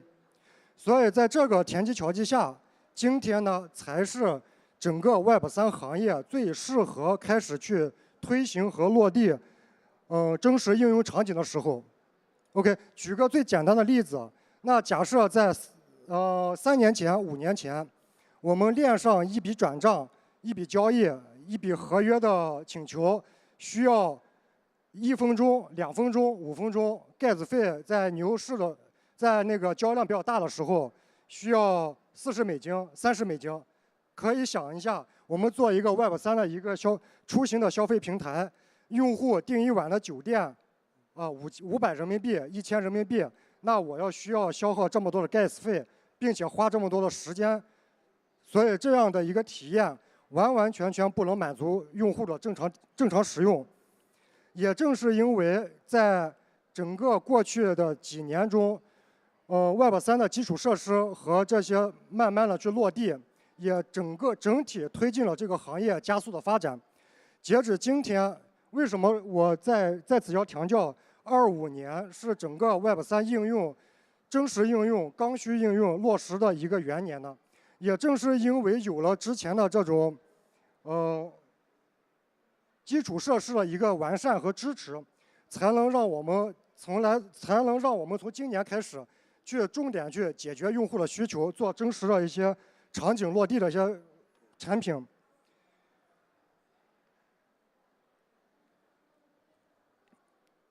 对，这个也是我们最近调研的一个25年整个全球乃至大多数国家的一些用户，crypto 行业用户的一些持币情况和整个用户的一些分布预测。因为我们在做这款消费产品之前，从去年的6月份有了这个 idea， 有了这个产品的雏形，开始就对整个市场做了很深的一些研究。其实包括今年那个美国政府的一些举动，也在证明、也在证实、也在推动这个行业的一些平民化、普及化，让大家更能轻松的去了解到这个行业到底是一个什么情况，而不是像之前的只有一些头部的一些人才会接触到这个行业。这也为后面的一些应用推广做了一定的铺垫。对，其实为了做在过去的10年发生结束之后，在未来的10年，我们应该怎么去落地一个标准的一个 Web3 产品？其实早上我在隔壁的一个分会场也做了相应的一个演讲，那一场的演讲主题就是如何去做好 Web3 刚需产品。我在这里也大概简要的去描述一下，怎么去做。首先，不管是一个 Web2 的产品还是 Web3 的产品，如果像今天的 Web3 这个公司要去做 Web3 的产品，首先会面临着用户的几个痛点需要去解决。首先，第一个就是高额的手续费，因为这个手续费 ，OK， 这个手续费我和下来会结合企业痛点一起去说。在这一块主要就是一个预定的一个流程复杂度和那个支付不便的一个情况。因为今天呢有很多的钱包、交易所，有很多 crypto 加密货币的一些管理的一些软件，但是呢我们要把它转化为真实的一些案例、真实的应用去解决，那中间的一个过程还是比较繁琐的。那其实我们优迈呢主要也是在这一块做了很大的一些优化。首先，第一个优化呢，就是我们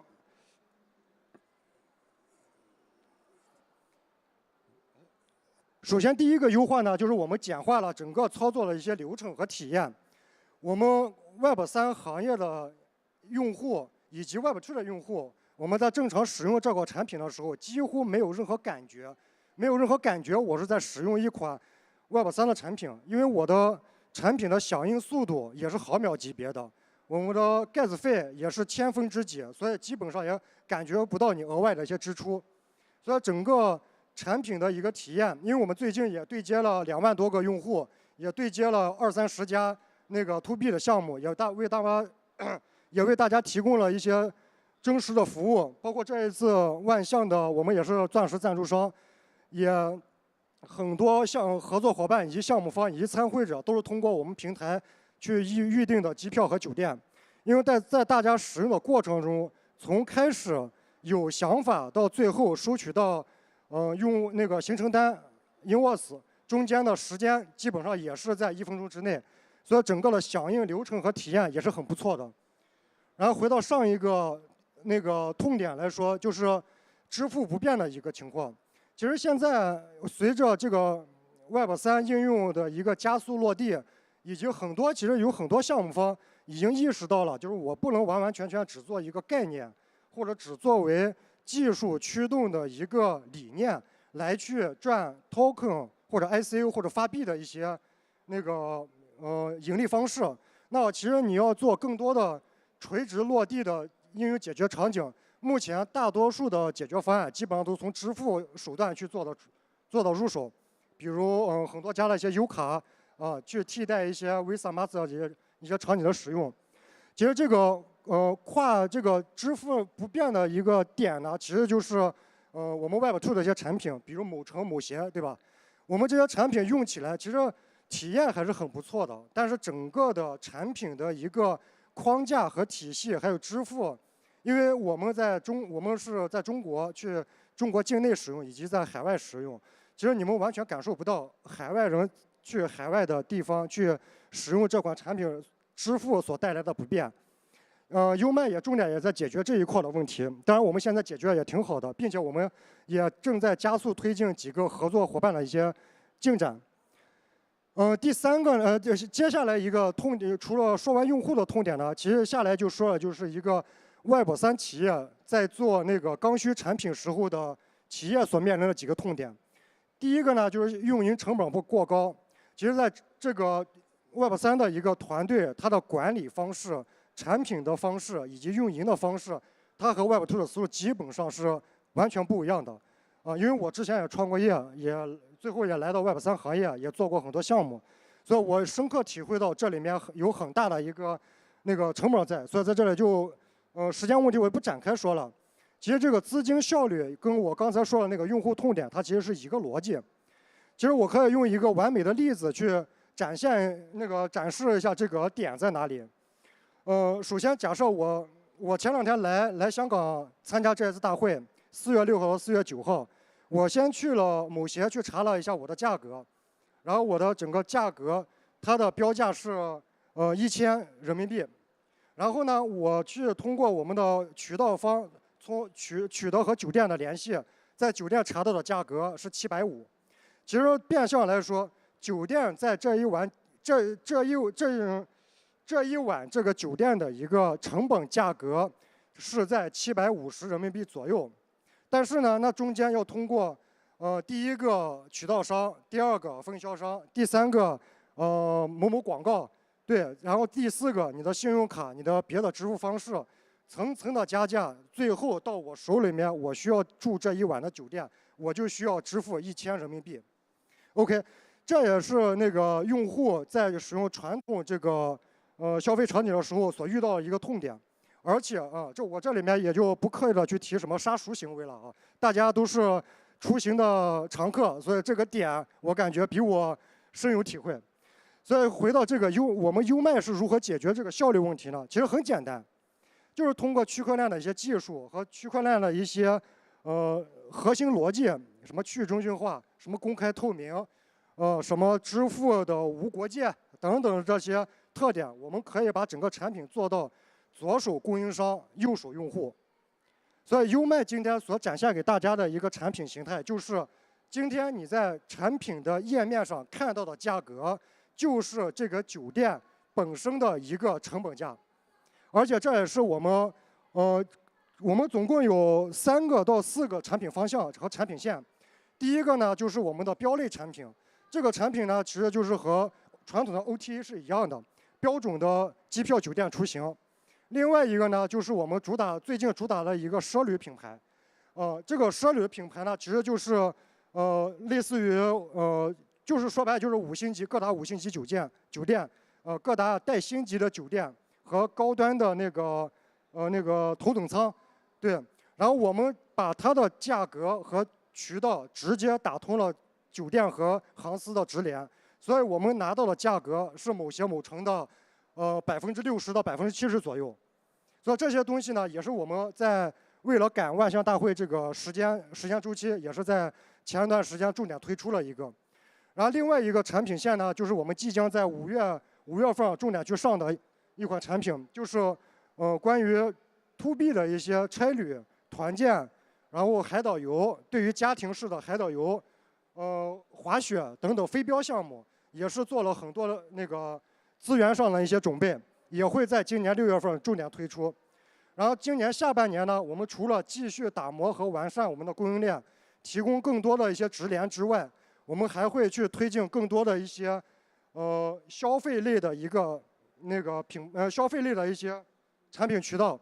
其实我们的那个 slogan 是出行、购物、生活。其实从逻辑上来说，感觉有一种子属关系，是不是这句话是个矛盾的？其实也不是，因为我们的最近做这件事情的一个核心目的就是，我们先从最能立马入手的一个出行的一个场景去做切入点，然后下来去做电商和贸易相关的一些切入点，然后最后慢慢把这个品牌渗透到我们整个 Web3 网民的生活的每一个场景当中去。OK， 对，最后这还有一个对于企业的一个痛点，就是这2年的一个全球化的一个合规。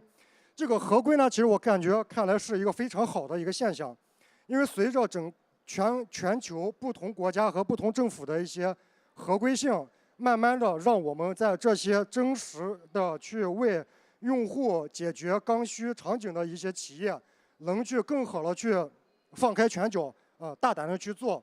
只要按照类似于香港、新加坡、美国等等，只要你在合规的框架政策下去，按照合规的流程去做，把该做的东西让有 license 的该做的人去做，我们只要专注在产品本身和用户本身就 OK。对，这也是这个问题。OK， 刚才我是通过刚才用户的痛点、企业的痛点，结合在一起去对我们书面对我们优卖的一个产品也做了一些简单的一些那个描述。OK， 这个也是刚才那个支付那一块的几个比较明确的几个痛点。其实说白了，传统的这边，大家都是老的那个互联网用户了，能深刻的感觉到。什么叫渠道商？什么叫分销商？什么叫各级代理？什么叫法币的一个信用卡的一个手续费等等这些，所有东西眼花缭乱的啊。其实这种加起来，这2%，那4%，那5%，其实加起来整个的一个比原始价格高是在高15%到20%之间的。其实感兴趣的人可以下来好好去查资料，了解一下。现在的那个 AI 的解答也比较客观，对，然后优卖呢，其实就是我刚才说的左手和右手啊，没有中间的东西，这也是我们未来要去为用户解决的一个核心价值所在。OK， 这也是刚才那个所提到的，因为随着往后的推移，我们除了对稳定币的一些支持之外，我们还有很多一些特点，包括我们的免手续费，包括我们的实时到款。包括我们支持更多家的一些虚拟货币，全覆盖基本上现在主流所有的交易所、所有的那个钱包，以及我们技术的创新点。因为我们团队是在这个行业 Web3 行业从2017年到现在深耕了8年到10年的一个团队。其实我们做过很多那个以技术作为主导的一些项目，也特别有名。所以我们的团队的背景还是很不错的。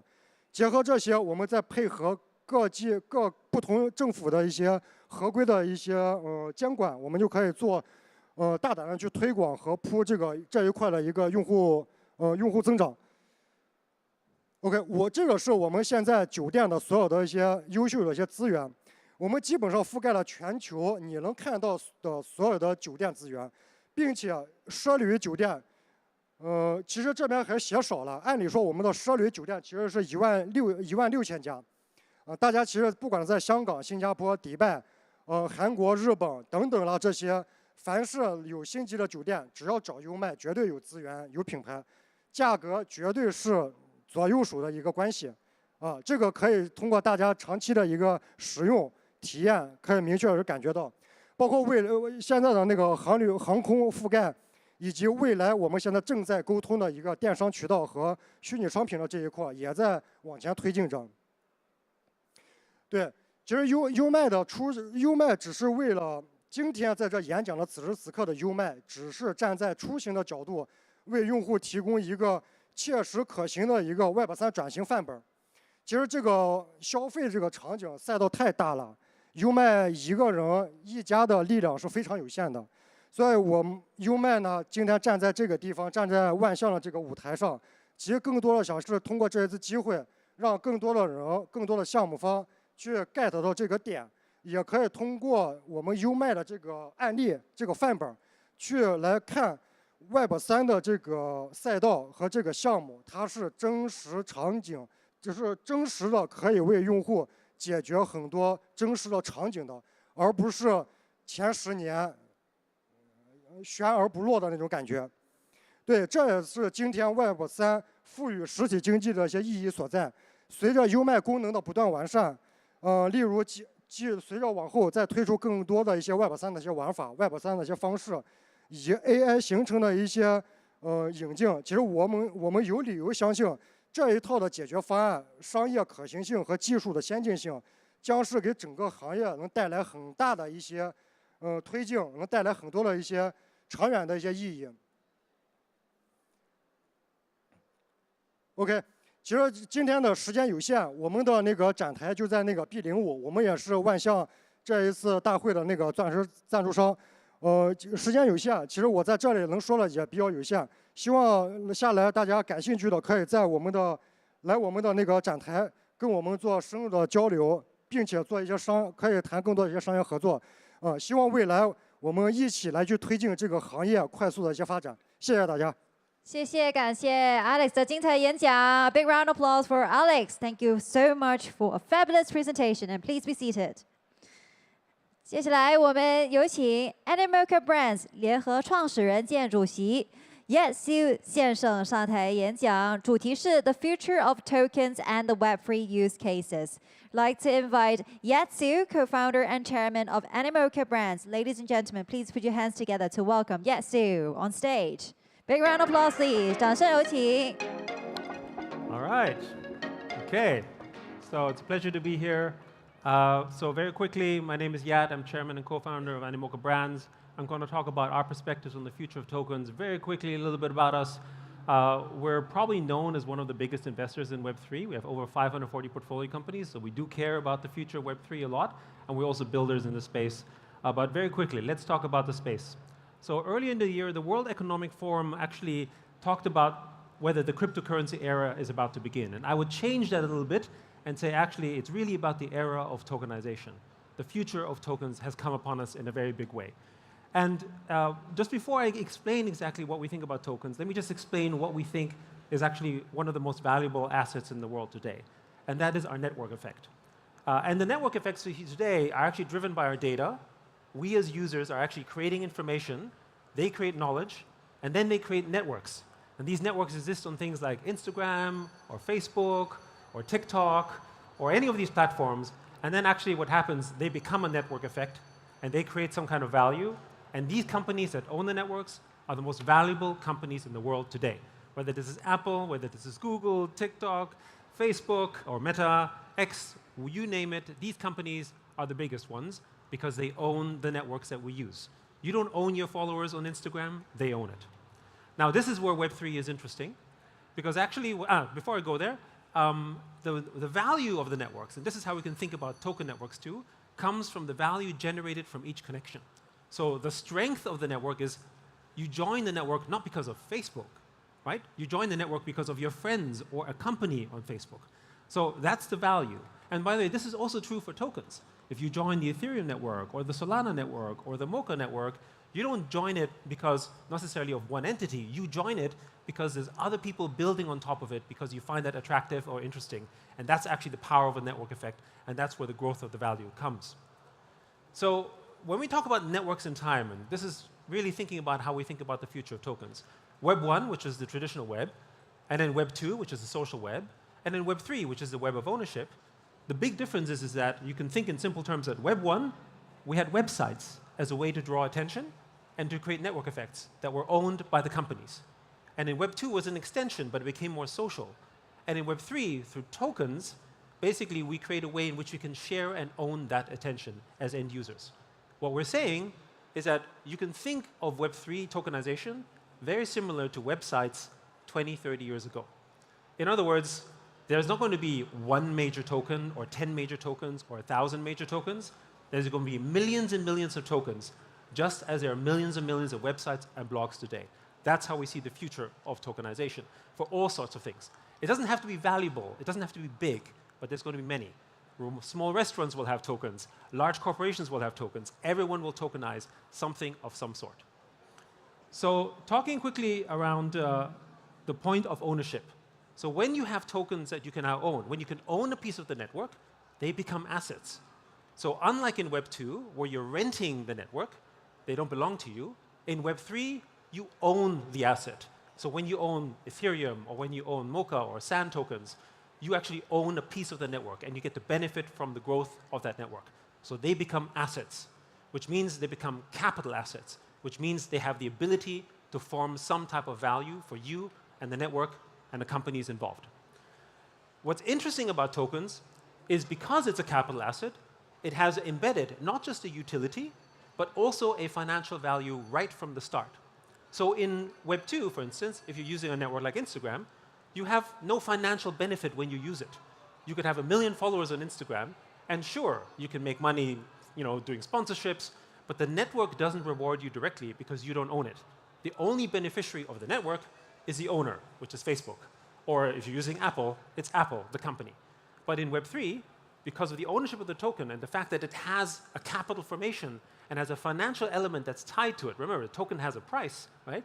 And you can sort of have it through that ownership. There's an ability for it to go up or go down. Basically, you have both. meaning that the number of followers, if you want to take it this way, as a form of attention, can have value in the same way that, that the sort of equity construct could have in a company. So tokens both have utility and financial value embedded in them, which is unique. And it allows you for the first time to own a piece of the network. These network effects that we see can be represented in many ways. They can be cultural, like NFTs. They can be economic, like just tokens and meme coins or stable coins. They can be social. They can be symbolic. It doesn't matter if it's a non-fungible token, if it's an RWA, which is a real-world asset token, or if it's basically a meme coin. They all essentially sort of have a way in which you have a network effect that you can partake in them. And there's a value formation that happens because now the networks are capital assets, which again, pre-blockchain was not possible before. So let me talk a little bit about some ways to think about this. In the Web 2 world, the network effects is mostly driven by advertising. So earlier this year, roughly almost 800 billion, so close to $1 trillion was spent in digital advertising, in search and social media. That is the revenue that companies are generating by owning the network effect. In Web 2, that's basically advertising spent. In Web 3, it comes in the form of value of the network, but instead of paying advertising, you get it in the form of airdrops. I don't know how many of you have participated in the airdrops, whether this is a Pengu airdrop, or whether this is a ApeCoin airdrop, or whether this is a Uniswap airdrop or a Mocha airdrop. It doesn't matter. The point is that when you receive these airdrops, you're actually receiving a part of the network, and they're advertising it, but it's a way in which that advertising is shared. You as the end user now receive value because you own a piece of the network. This was not possible before. You do not receive value when Facebook makes money on advertising. You receive nothing. You just create content, and they make money. In Web 3, you get it in the form of advertising through these airdrops, right? And that's the difference. It's still the same thing. It's still trading attention. It's still a value that's attached to it, except here, you are the owners as opposed to the platform. So in the last 4 years, close to $50 billion worth of these airdrops were given to community. It's the largest wealth transfer, when you think about it, over the last few years for regular users who are not owners of a large corporation or a network. But it's very small when you consider that just in 1 year last year, the total advertising spend was close to $1 trillion at roughly $800 billion. So we can basically see where the growth chart can come.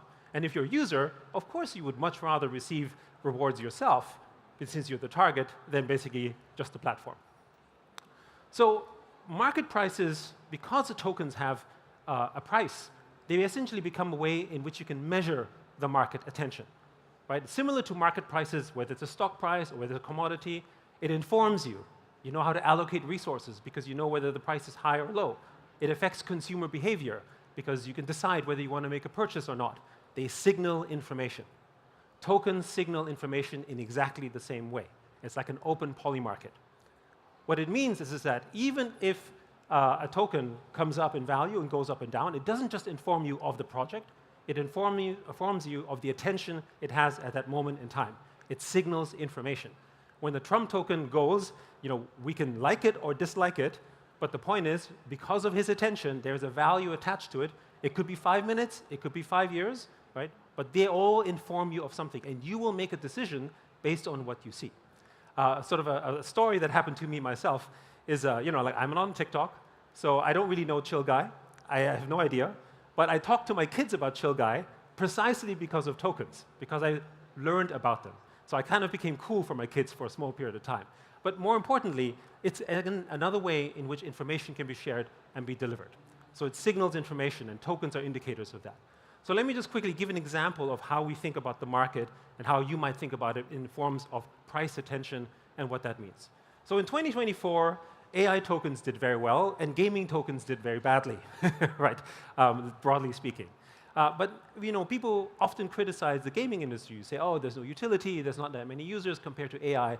But the reality is that last year, actually gaming really increased, in large part because of TON and because of other types of ecosystems. We had close to 7 million daily active users playing Web3 games. That's a large number compared to where they were a year before, 2 years before, 3 years before. So the gaming industry actually grew, but the token prices went down, whereas the AI tokens all went up, but the usage of the AI tokens does not compare to the gaming tokens. So what happened? So what actually happened wasn't the fact that the individual projects did poorly. Actually, they were growing mostly. What actually happened was, broadly speaking, the gaming industry was flat. People were laying people off. People thought post-COVID gaming was going to grow, but actually over the last 3 years, it's been mostly flat. Right? So the gaming industry has not grown. And so as a result, it has affected also the sentiment around basically what happens in Web3, because again, as I shared earlier, token prices are a form of attention. Right? They tell you not only what's happening in the Web3 gaming industry, they tell you what's happening in the industry broadly. They give you information. In the same way that Polymarket tells you which bet to take, which side to take, it basically tells you what's happening in the market as a whole, from a consumer sentiment, whether it's a meme coin, whether it's a project, whether it's a utility. So we have two major things happening in the gaming industry that I think will change that narrative from an attention standpoint. So we believe that towards the end of the year, gaming will be very strong and will have an impact, again, from a signaling price point. The first one is a Switch 2 launch, which will launch in June of this year. Nintendo has not launched a new game in about 8 years, a new console in 8 years. And there's a new Mario Brothers and so on, which means revenue will grow, game development grow, funding investment will probably grow, and this was one of the biggest successful launches from a console standpoint. So that's one driver for this year. But the biggest driver we think that's going to drive the gaming narrative for this year is GTA 6.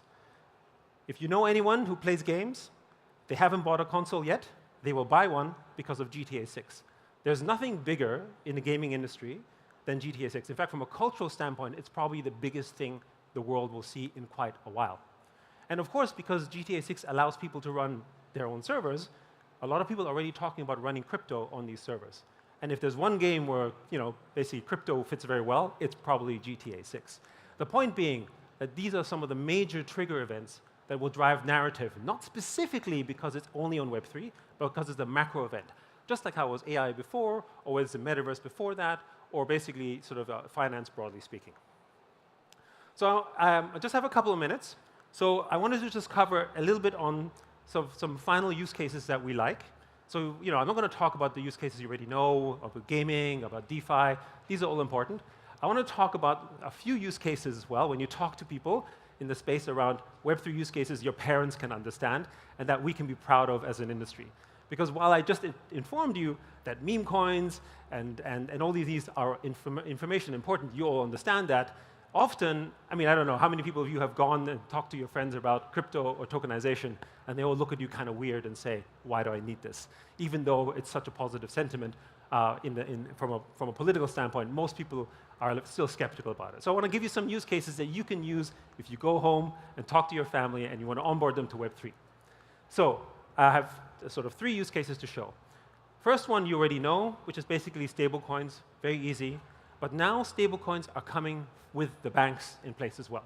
So meaning, in our case, we have a partnership with Standard Chartered to basically create a stablecoin, but expect with the stablecoin regulation in the US, major banks in the US to also issue their own stablecoin.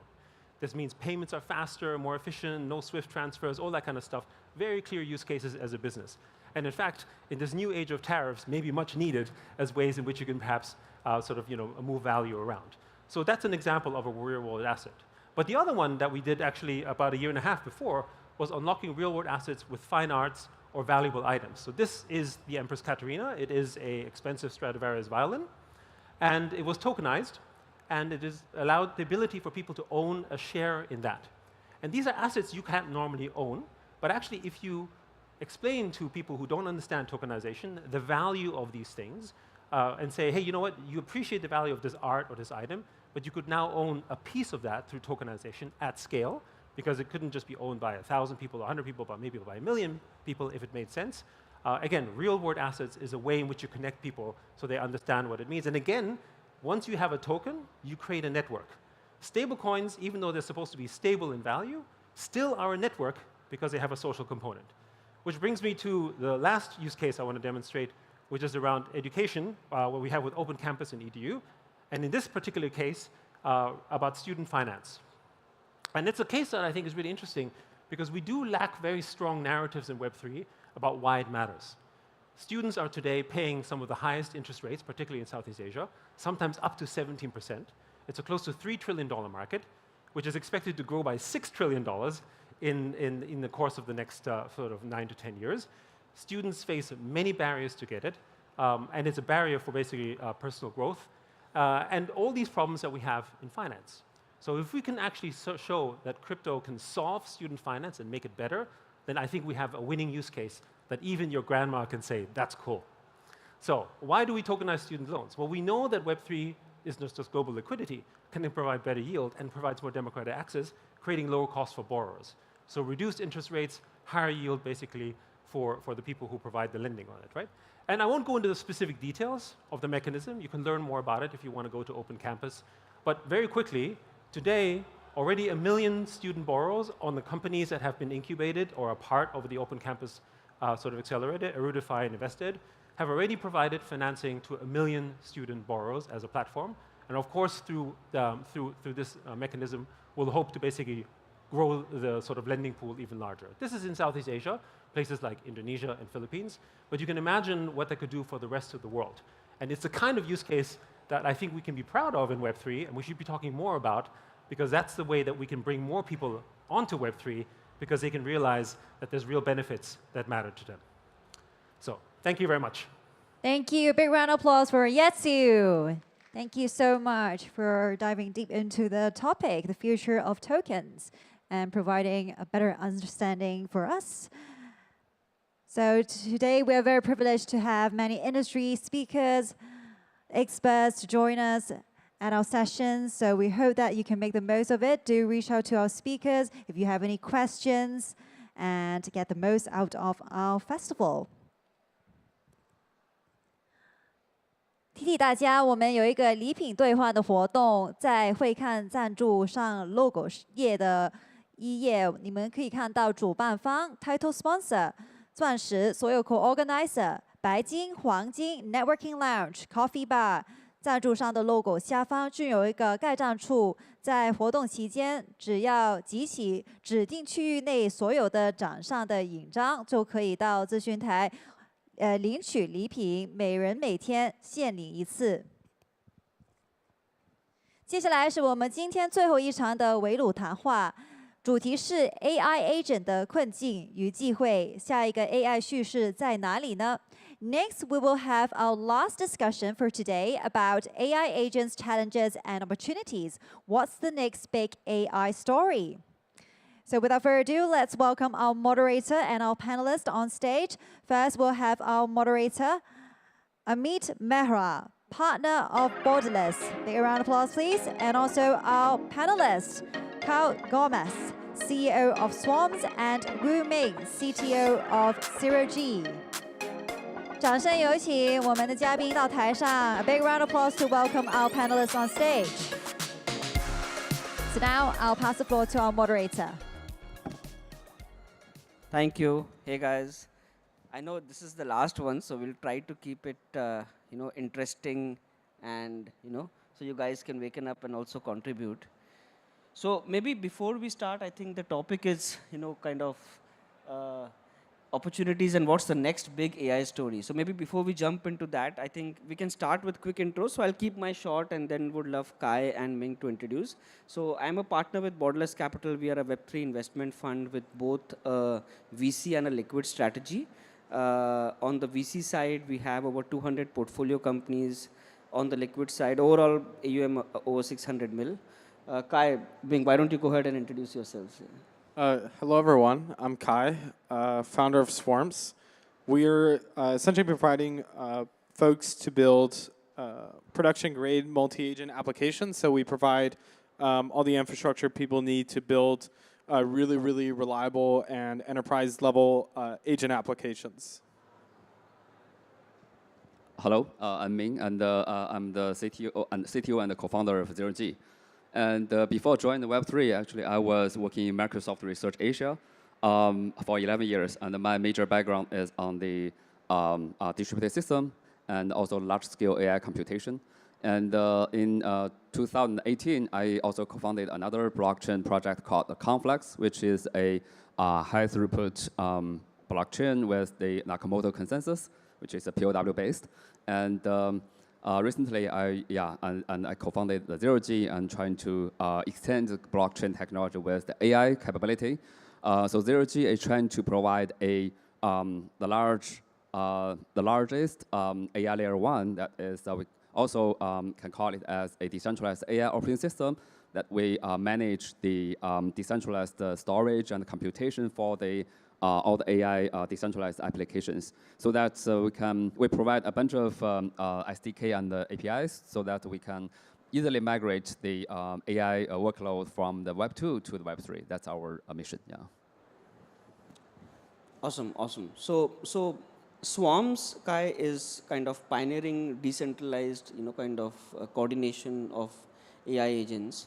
So what are the biggest challenges you feel from your point of view in collaborative intelligence? Like how do we go from isolated, agents to interconnectedness, agents who coordinate with each other? Yes, so this is a pretty important question because there's different ways there's different dimensions of doing this reliably. For example, the first one is how are these agents hosted? So, if they're hosted by, let's say, different model providers like ChatGPT or Grok, those are already hosted on people's servers. So I'd say the first thing that you need to do before you get agents to talk with each other is host them. So you got to host them on a GPU or CPU or something. And so once you put them on once you put them on GPUs and hardware, then they can start talking to each other, and then that's when they can start communicating with each other. And that's kind of like the second dimension, which is like what is the communication structure of these agents? How are they communicating with each other? There's different types of communication. For example, hierarchical swarm is where we basically simulate like a company of different agents. So you have like a CEO, then you have an executive team of agents, and then they have subordinates that they give orders to. And so this is like one architecture, or there's other ones like parallel. So if you have multiple agents, you can just run a bunch of agents all at the same time, and that would be like the communication level. And then there's other things you could do too. You can add like data sources for those individual agents, or you can give the entire multi-agent structure a set of defined information from a tool.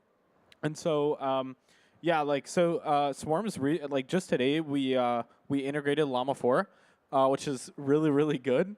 It's actually it's honestly I don't even know what to say. It's incredible.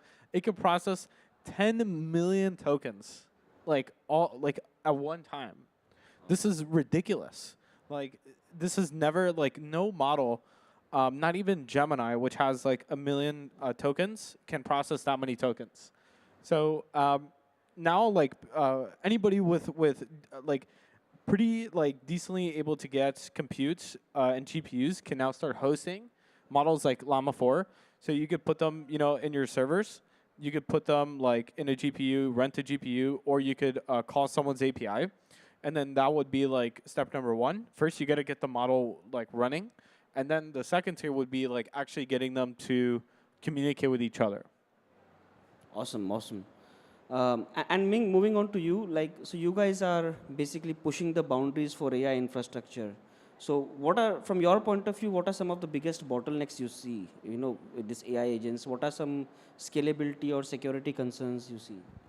Yeah, so first of all, I would say that our vision is trying to introduce the decentralization to the AI framework. The issue of the centralized AI is that it is not transparent, and it's very hard to guarantee the alignment to the human intention and the value. So we believe that the blockchain technology provides the transparency, and because it's a reliable distributed ledger, so that every record can be, every event in the entire AI process can be recorded in the blockchain. But the blockchain has its own performance bottlenecks. So basically, the blockchain is a consensus protocol, which means that it is basically a replicated state machine, right? So that every execution of the node just do the same thing. So there's no, theoretically, there's no scalability at all if we only see a single consensus protocol. So how we can do the AI, introduce this kind of thing to the AI computation, because AI actually requires very scalable and huge amount of data processing and computation resources. So by doing that, our design principle is that we should minimize the data that are really required to be recorded on chain, but put most of the other data that can do the process off chain and still can achieve the verification on chain, right? So basically, in that sense, actually, we design our decentralized storage network and also decentralized compute network. So and also in this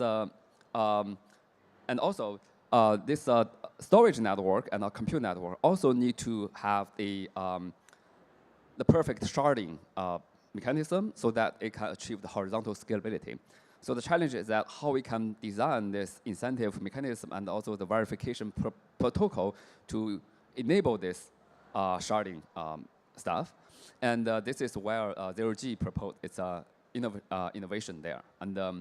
And also, even if we minimize the data that need to be recorded on chain, we envision that when the scale of this storage network and the compute network to a very ultimate large stage, eventually a single blockchain will become the bottleneck. And so we also propose another mechanism to further scale out the blockchain system. So a well-known technology to scale out the blockchain is to use the sharding, right? But the key challenge of sharding is that how to guarantee the security of each shard can be same as the security of the single monolithic blockchain. And so instead of scale the blockchain system by increasing the number of validators, we actually take another methodology. So we actually make all the validators can extend their computation power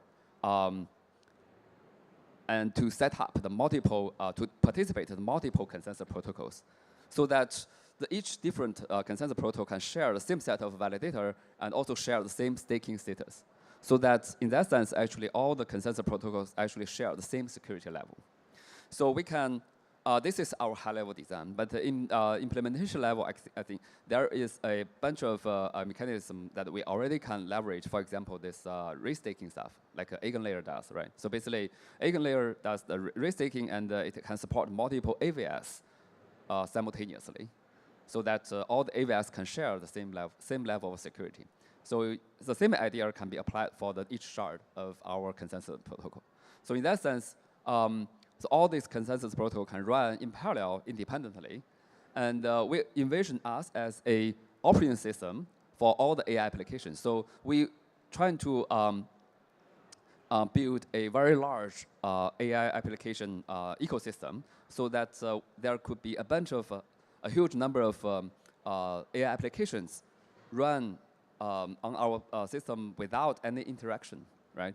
So this is a common case in the system. So we can make an analogy to the single desktop operating system. So, and we extend our performance by using the multi-cores, right? So that when we run multiple applications that do not have interactions, we actually, the operating system actually dedicates each application on the different cores so that they can run in parallel. So the same idea that we introduced to this decentralized system. So that's how we can address this scalability issue. Yeah. Got it. I like that comparison to the multi-port one. I think that makes it, that clarifies it. So kind of moving on to both of you, in agentic AI, one of the most heavily debated things is, agents, the concept of agents. What is agentic, right? From each of your point of view, what do you guys think of agentic versus traditional AI? And yeah, how does agentic AI in your context differ from its application in traditional AI? So what I personally believe to be in agents, and there's different levels of definitions here. An agent technically in code means an LLM with some tool system, like it has access to tools.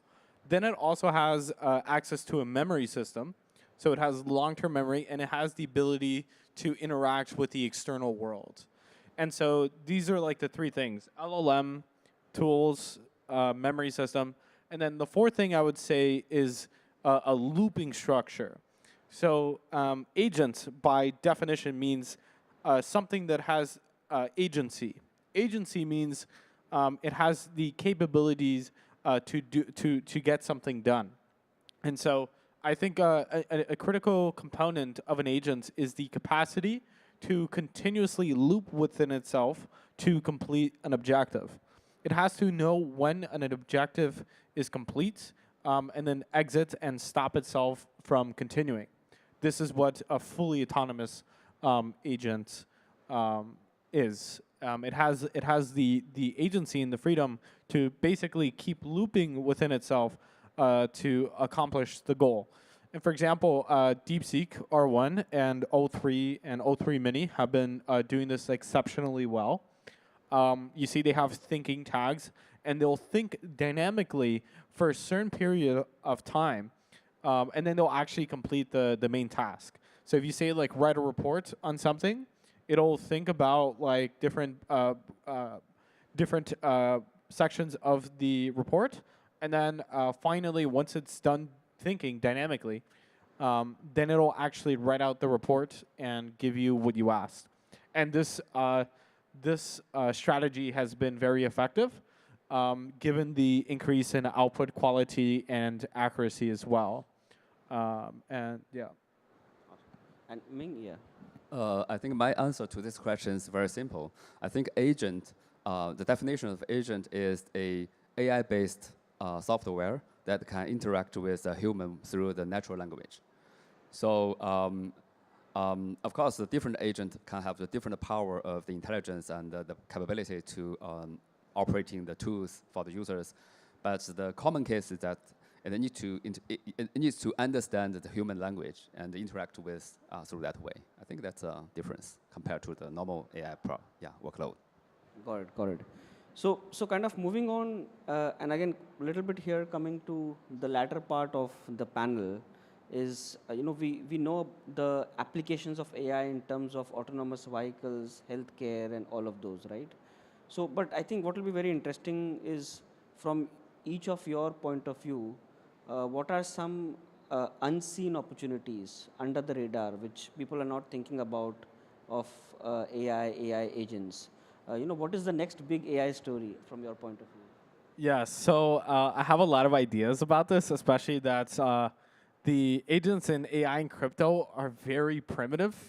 They're like, most of them are memes, which is, it's actually very funny because the theoretical market cap of meme agents compared to enterprise level agents is almost 1,000 to 1.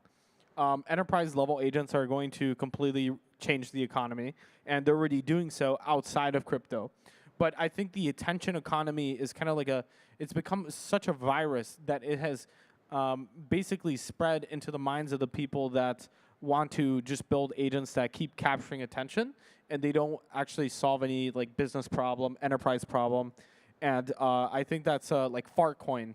I don't know how this is worth such an obscene amount of money, where other agents that are like like MCS could which is like healthcare agents that is trying to automate healthcare. I don't know, like it's like the market inefficiency thesis is I'd say very present here, because it hasn't seemed like the market has really started optimizing for actually useful agents. Like there's so many different agent applications that could be built within Web3 that would actually be valuable, and that the people that make the agents could actually generate revenue from. Because if someone makes a meme agent, they can't make money from this unless they sell their own token, which would be a scam. That's a rug. So there's no way to make money from meme agents, but you can make money from enterprise agents. You can make a lot of money. So I think people should focus more on like useful agents. Like at DeSci, like healthcare agents are going to completely change healthcare. I think the entire healthcare industry globally, from the US to the Yangtze River to China, I think the entire healthcare system of the world is going to be fully automated. And agents are going to be the main constituents of this. I also think that maybe agriculture, manufacturing, like manufacturing is going to accelerate very, very quickly with fully autonomous factories. And I think people could be building agents and blending that with Web3 to accelerate this. And there's so many other useful applications, like agents in like DeFi. Like there's so many, like for an outsider that hasn't been in crypto for a long period of time, there's so many different financial instruments in crypto. There's like swaps. There's 100x leverage. There's bridges. There's worms. There's like wormholes. This is so complicated and so like unnecessarily complex. And so I think like a consumer app that can make all this happen just through language super easily. I think that'll be like a multi-billion-dollar application. If you could simplify crypto, you know, it could be like chain specific, or it could be like every chain. I think like simplifying financial instruments in crypto is very, very, that's going to be a humongous business. So I would say like, you know, DeSci agents and DeSci is going to be extremely important. Agents for, you know, just like financial stuff, payments, trading. I think within the next like 2-3 years, fully autonomous hedge funds are going to start controlling the market. Like you see, like Wintermute is up here now. I think agents will surpass this, like in terms of like assets under management and like revenue and profits. Because there's already been research papers. I actually talked about this yesterday. There's been research papers where agents have gotten 400% annualized returns through simulations and back testing. It's a paper called Trading Agents. If you look up Trading Agents archive, you'll find it. It's an incredible paper, and it's basically a prophecy that agents are going to start dominating all markets. And it won't be long till most of the trades and most economic activity are coming from agents. Ming, yeah. Yeah, so I think we can treat this, look at this problem from 2 angles. So there are 2 types of agent. So one is working like a personalized assistant, right? It's a personal agent. Another is a fully autonomous agent. So for the personalized agent, I think currently we still have a lot of room to improve the quality of the agent. So basically to bring the more utility to our normal life. So for example, although some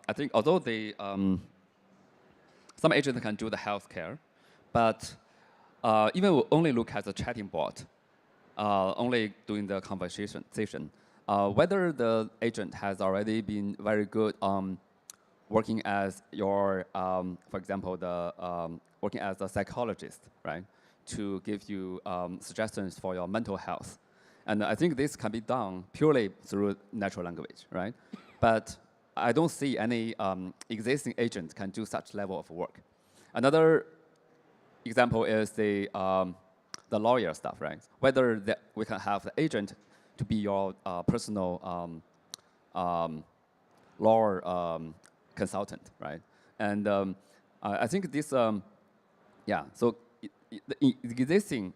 this existing scenarios has already been explored by a lot of efforts, but I don't think the quality and the quality has reached that high level, and we still have a lot of room to improve further. That's one thing. And as for the autonomous agent, I think the ultimate goal is to build agents that can be really like a human.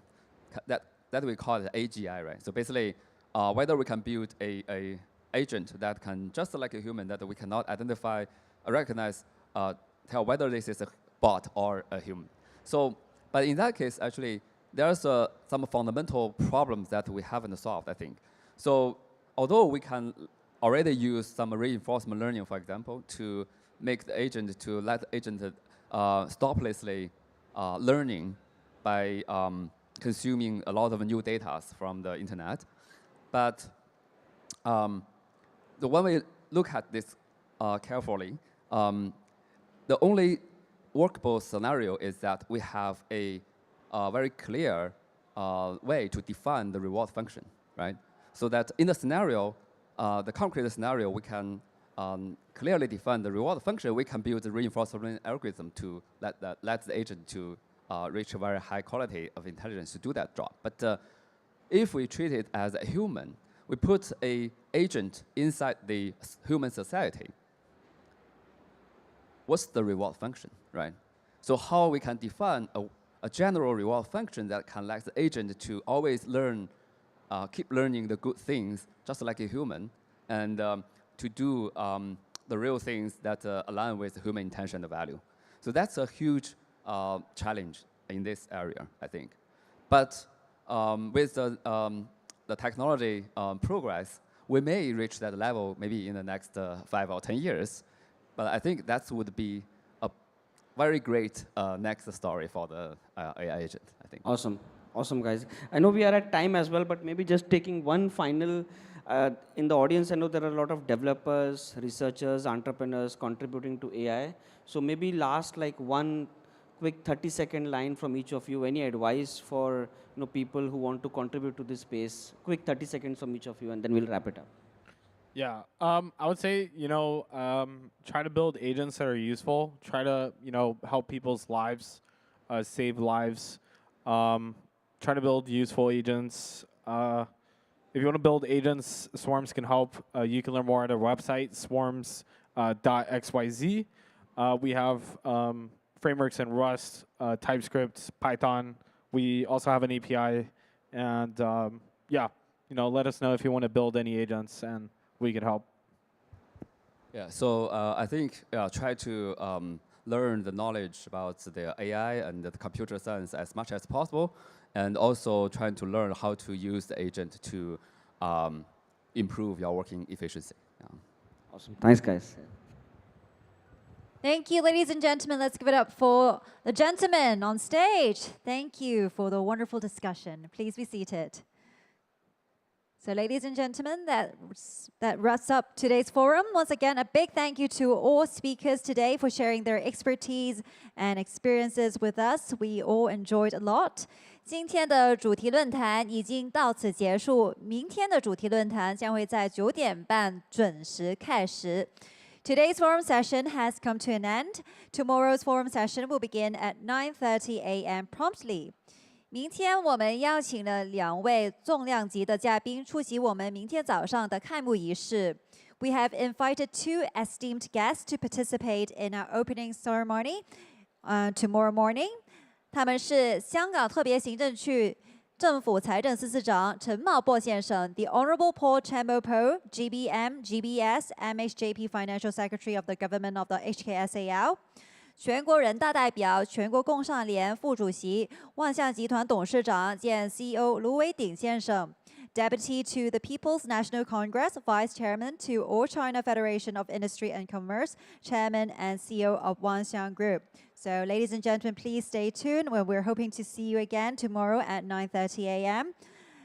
请允许我再次代表主办方感谢我们的冠名赞助商 Ton Foundation, GMGN, OKX Web3 以及钻石赞助商 UMI, Platon, ZA Bank, 博时国际。战略合作伙伴香港数码港、香港投资推广署和香港贸易发展局支持机构香港旅游发展局的大力支持，再次感谢你们。Please allow me to extend our sincere gratitude towards Hong Kong Web3 Festival title sponsor.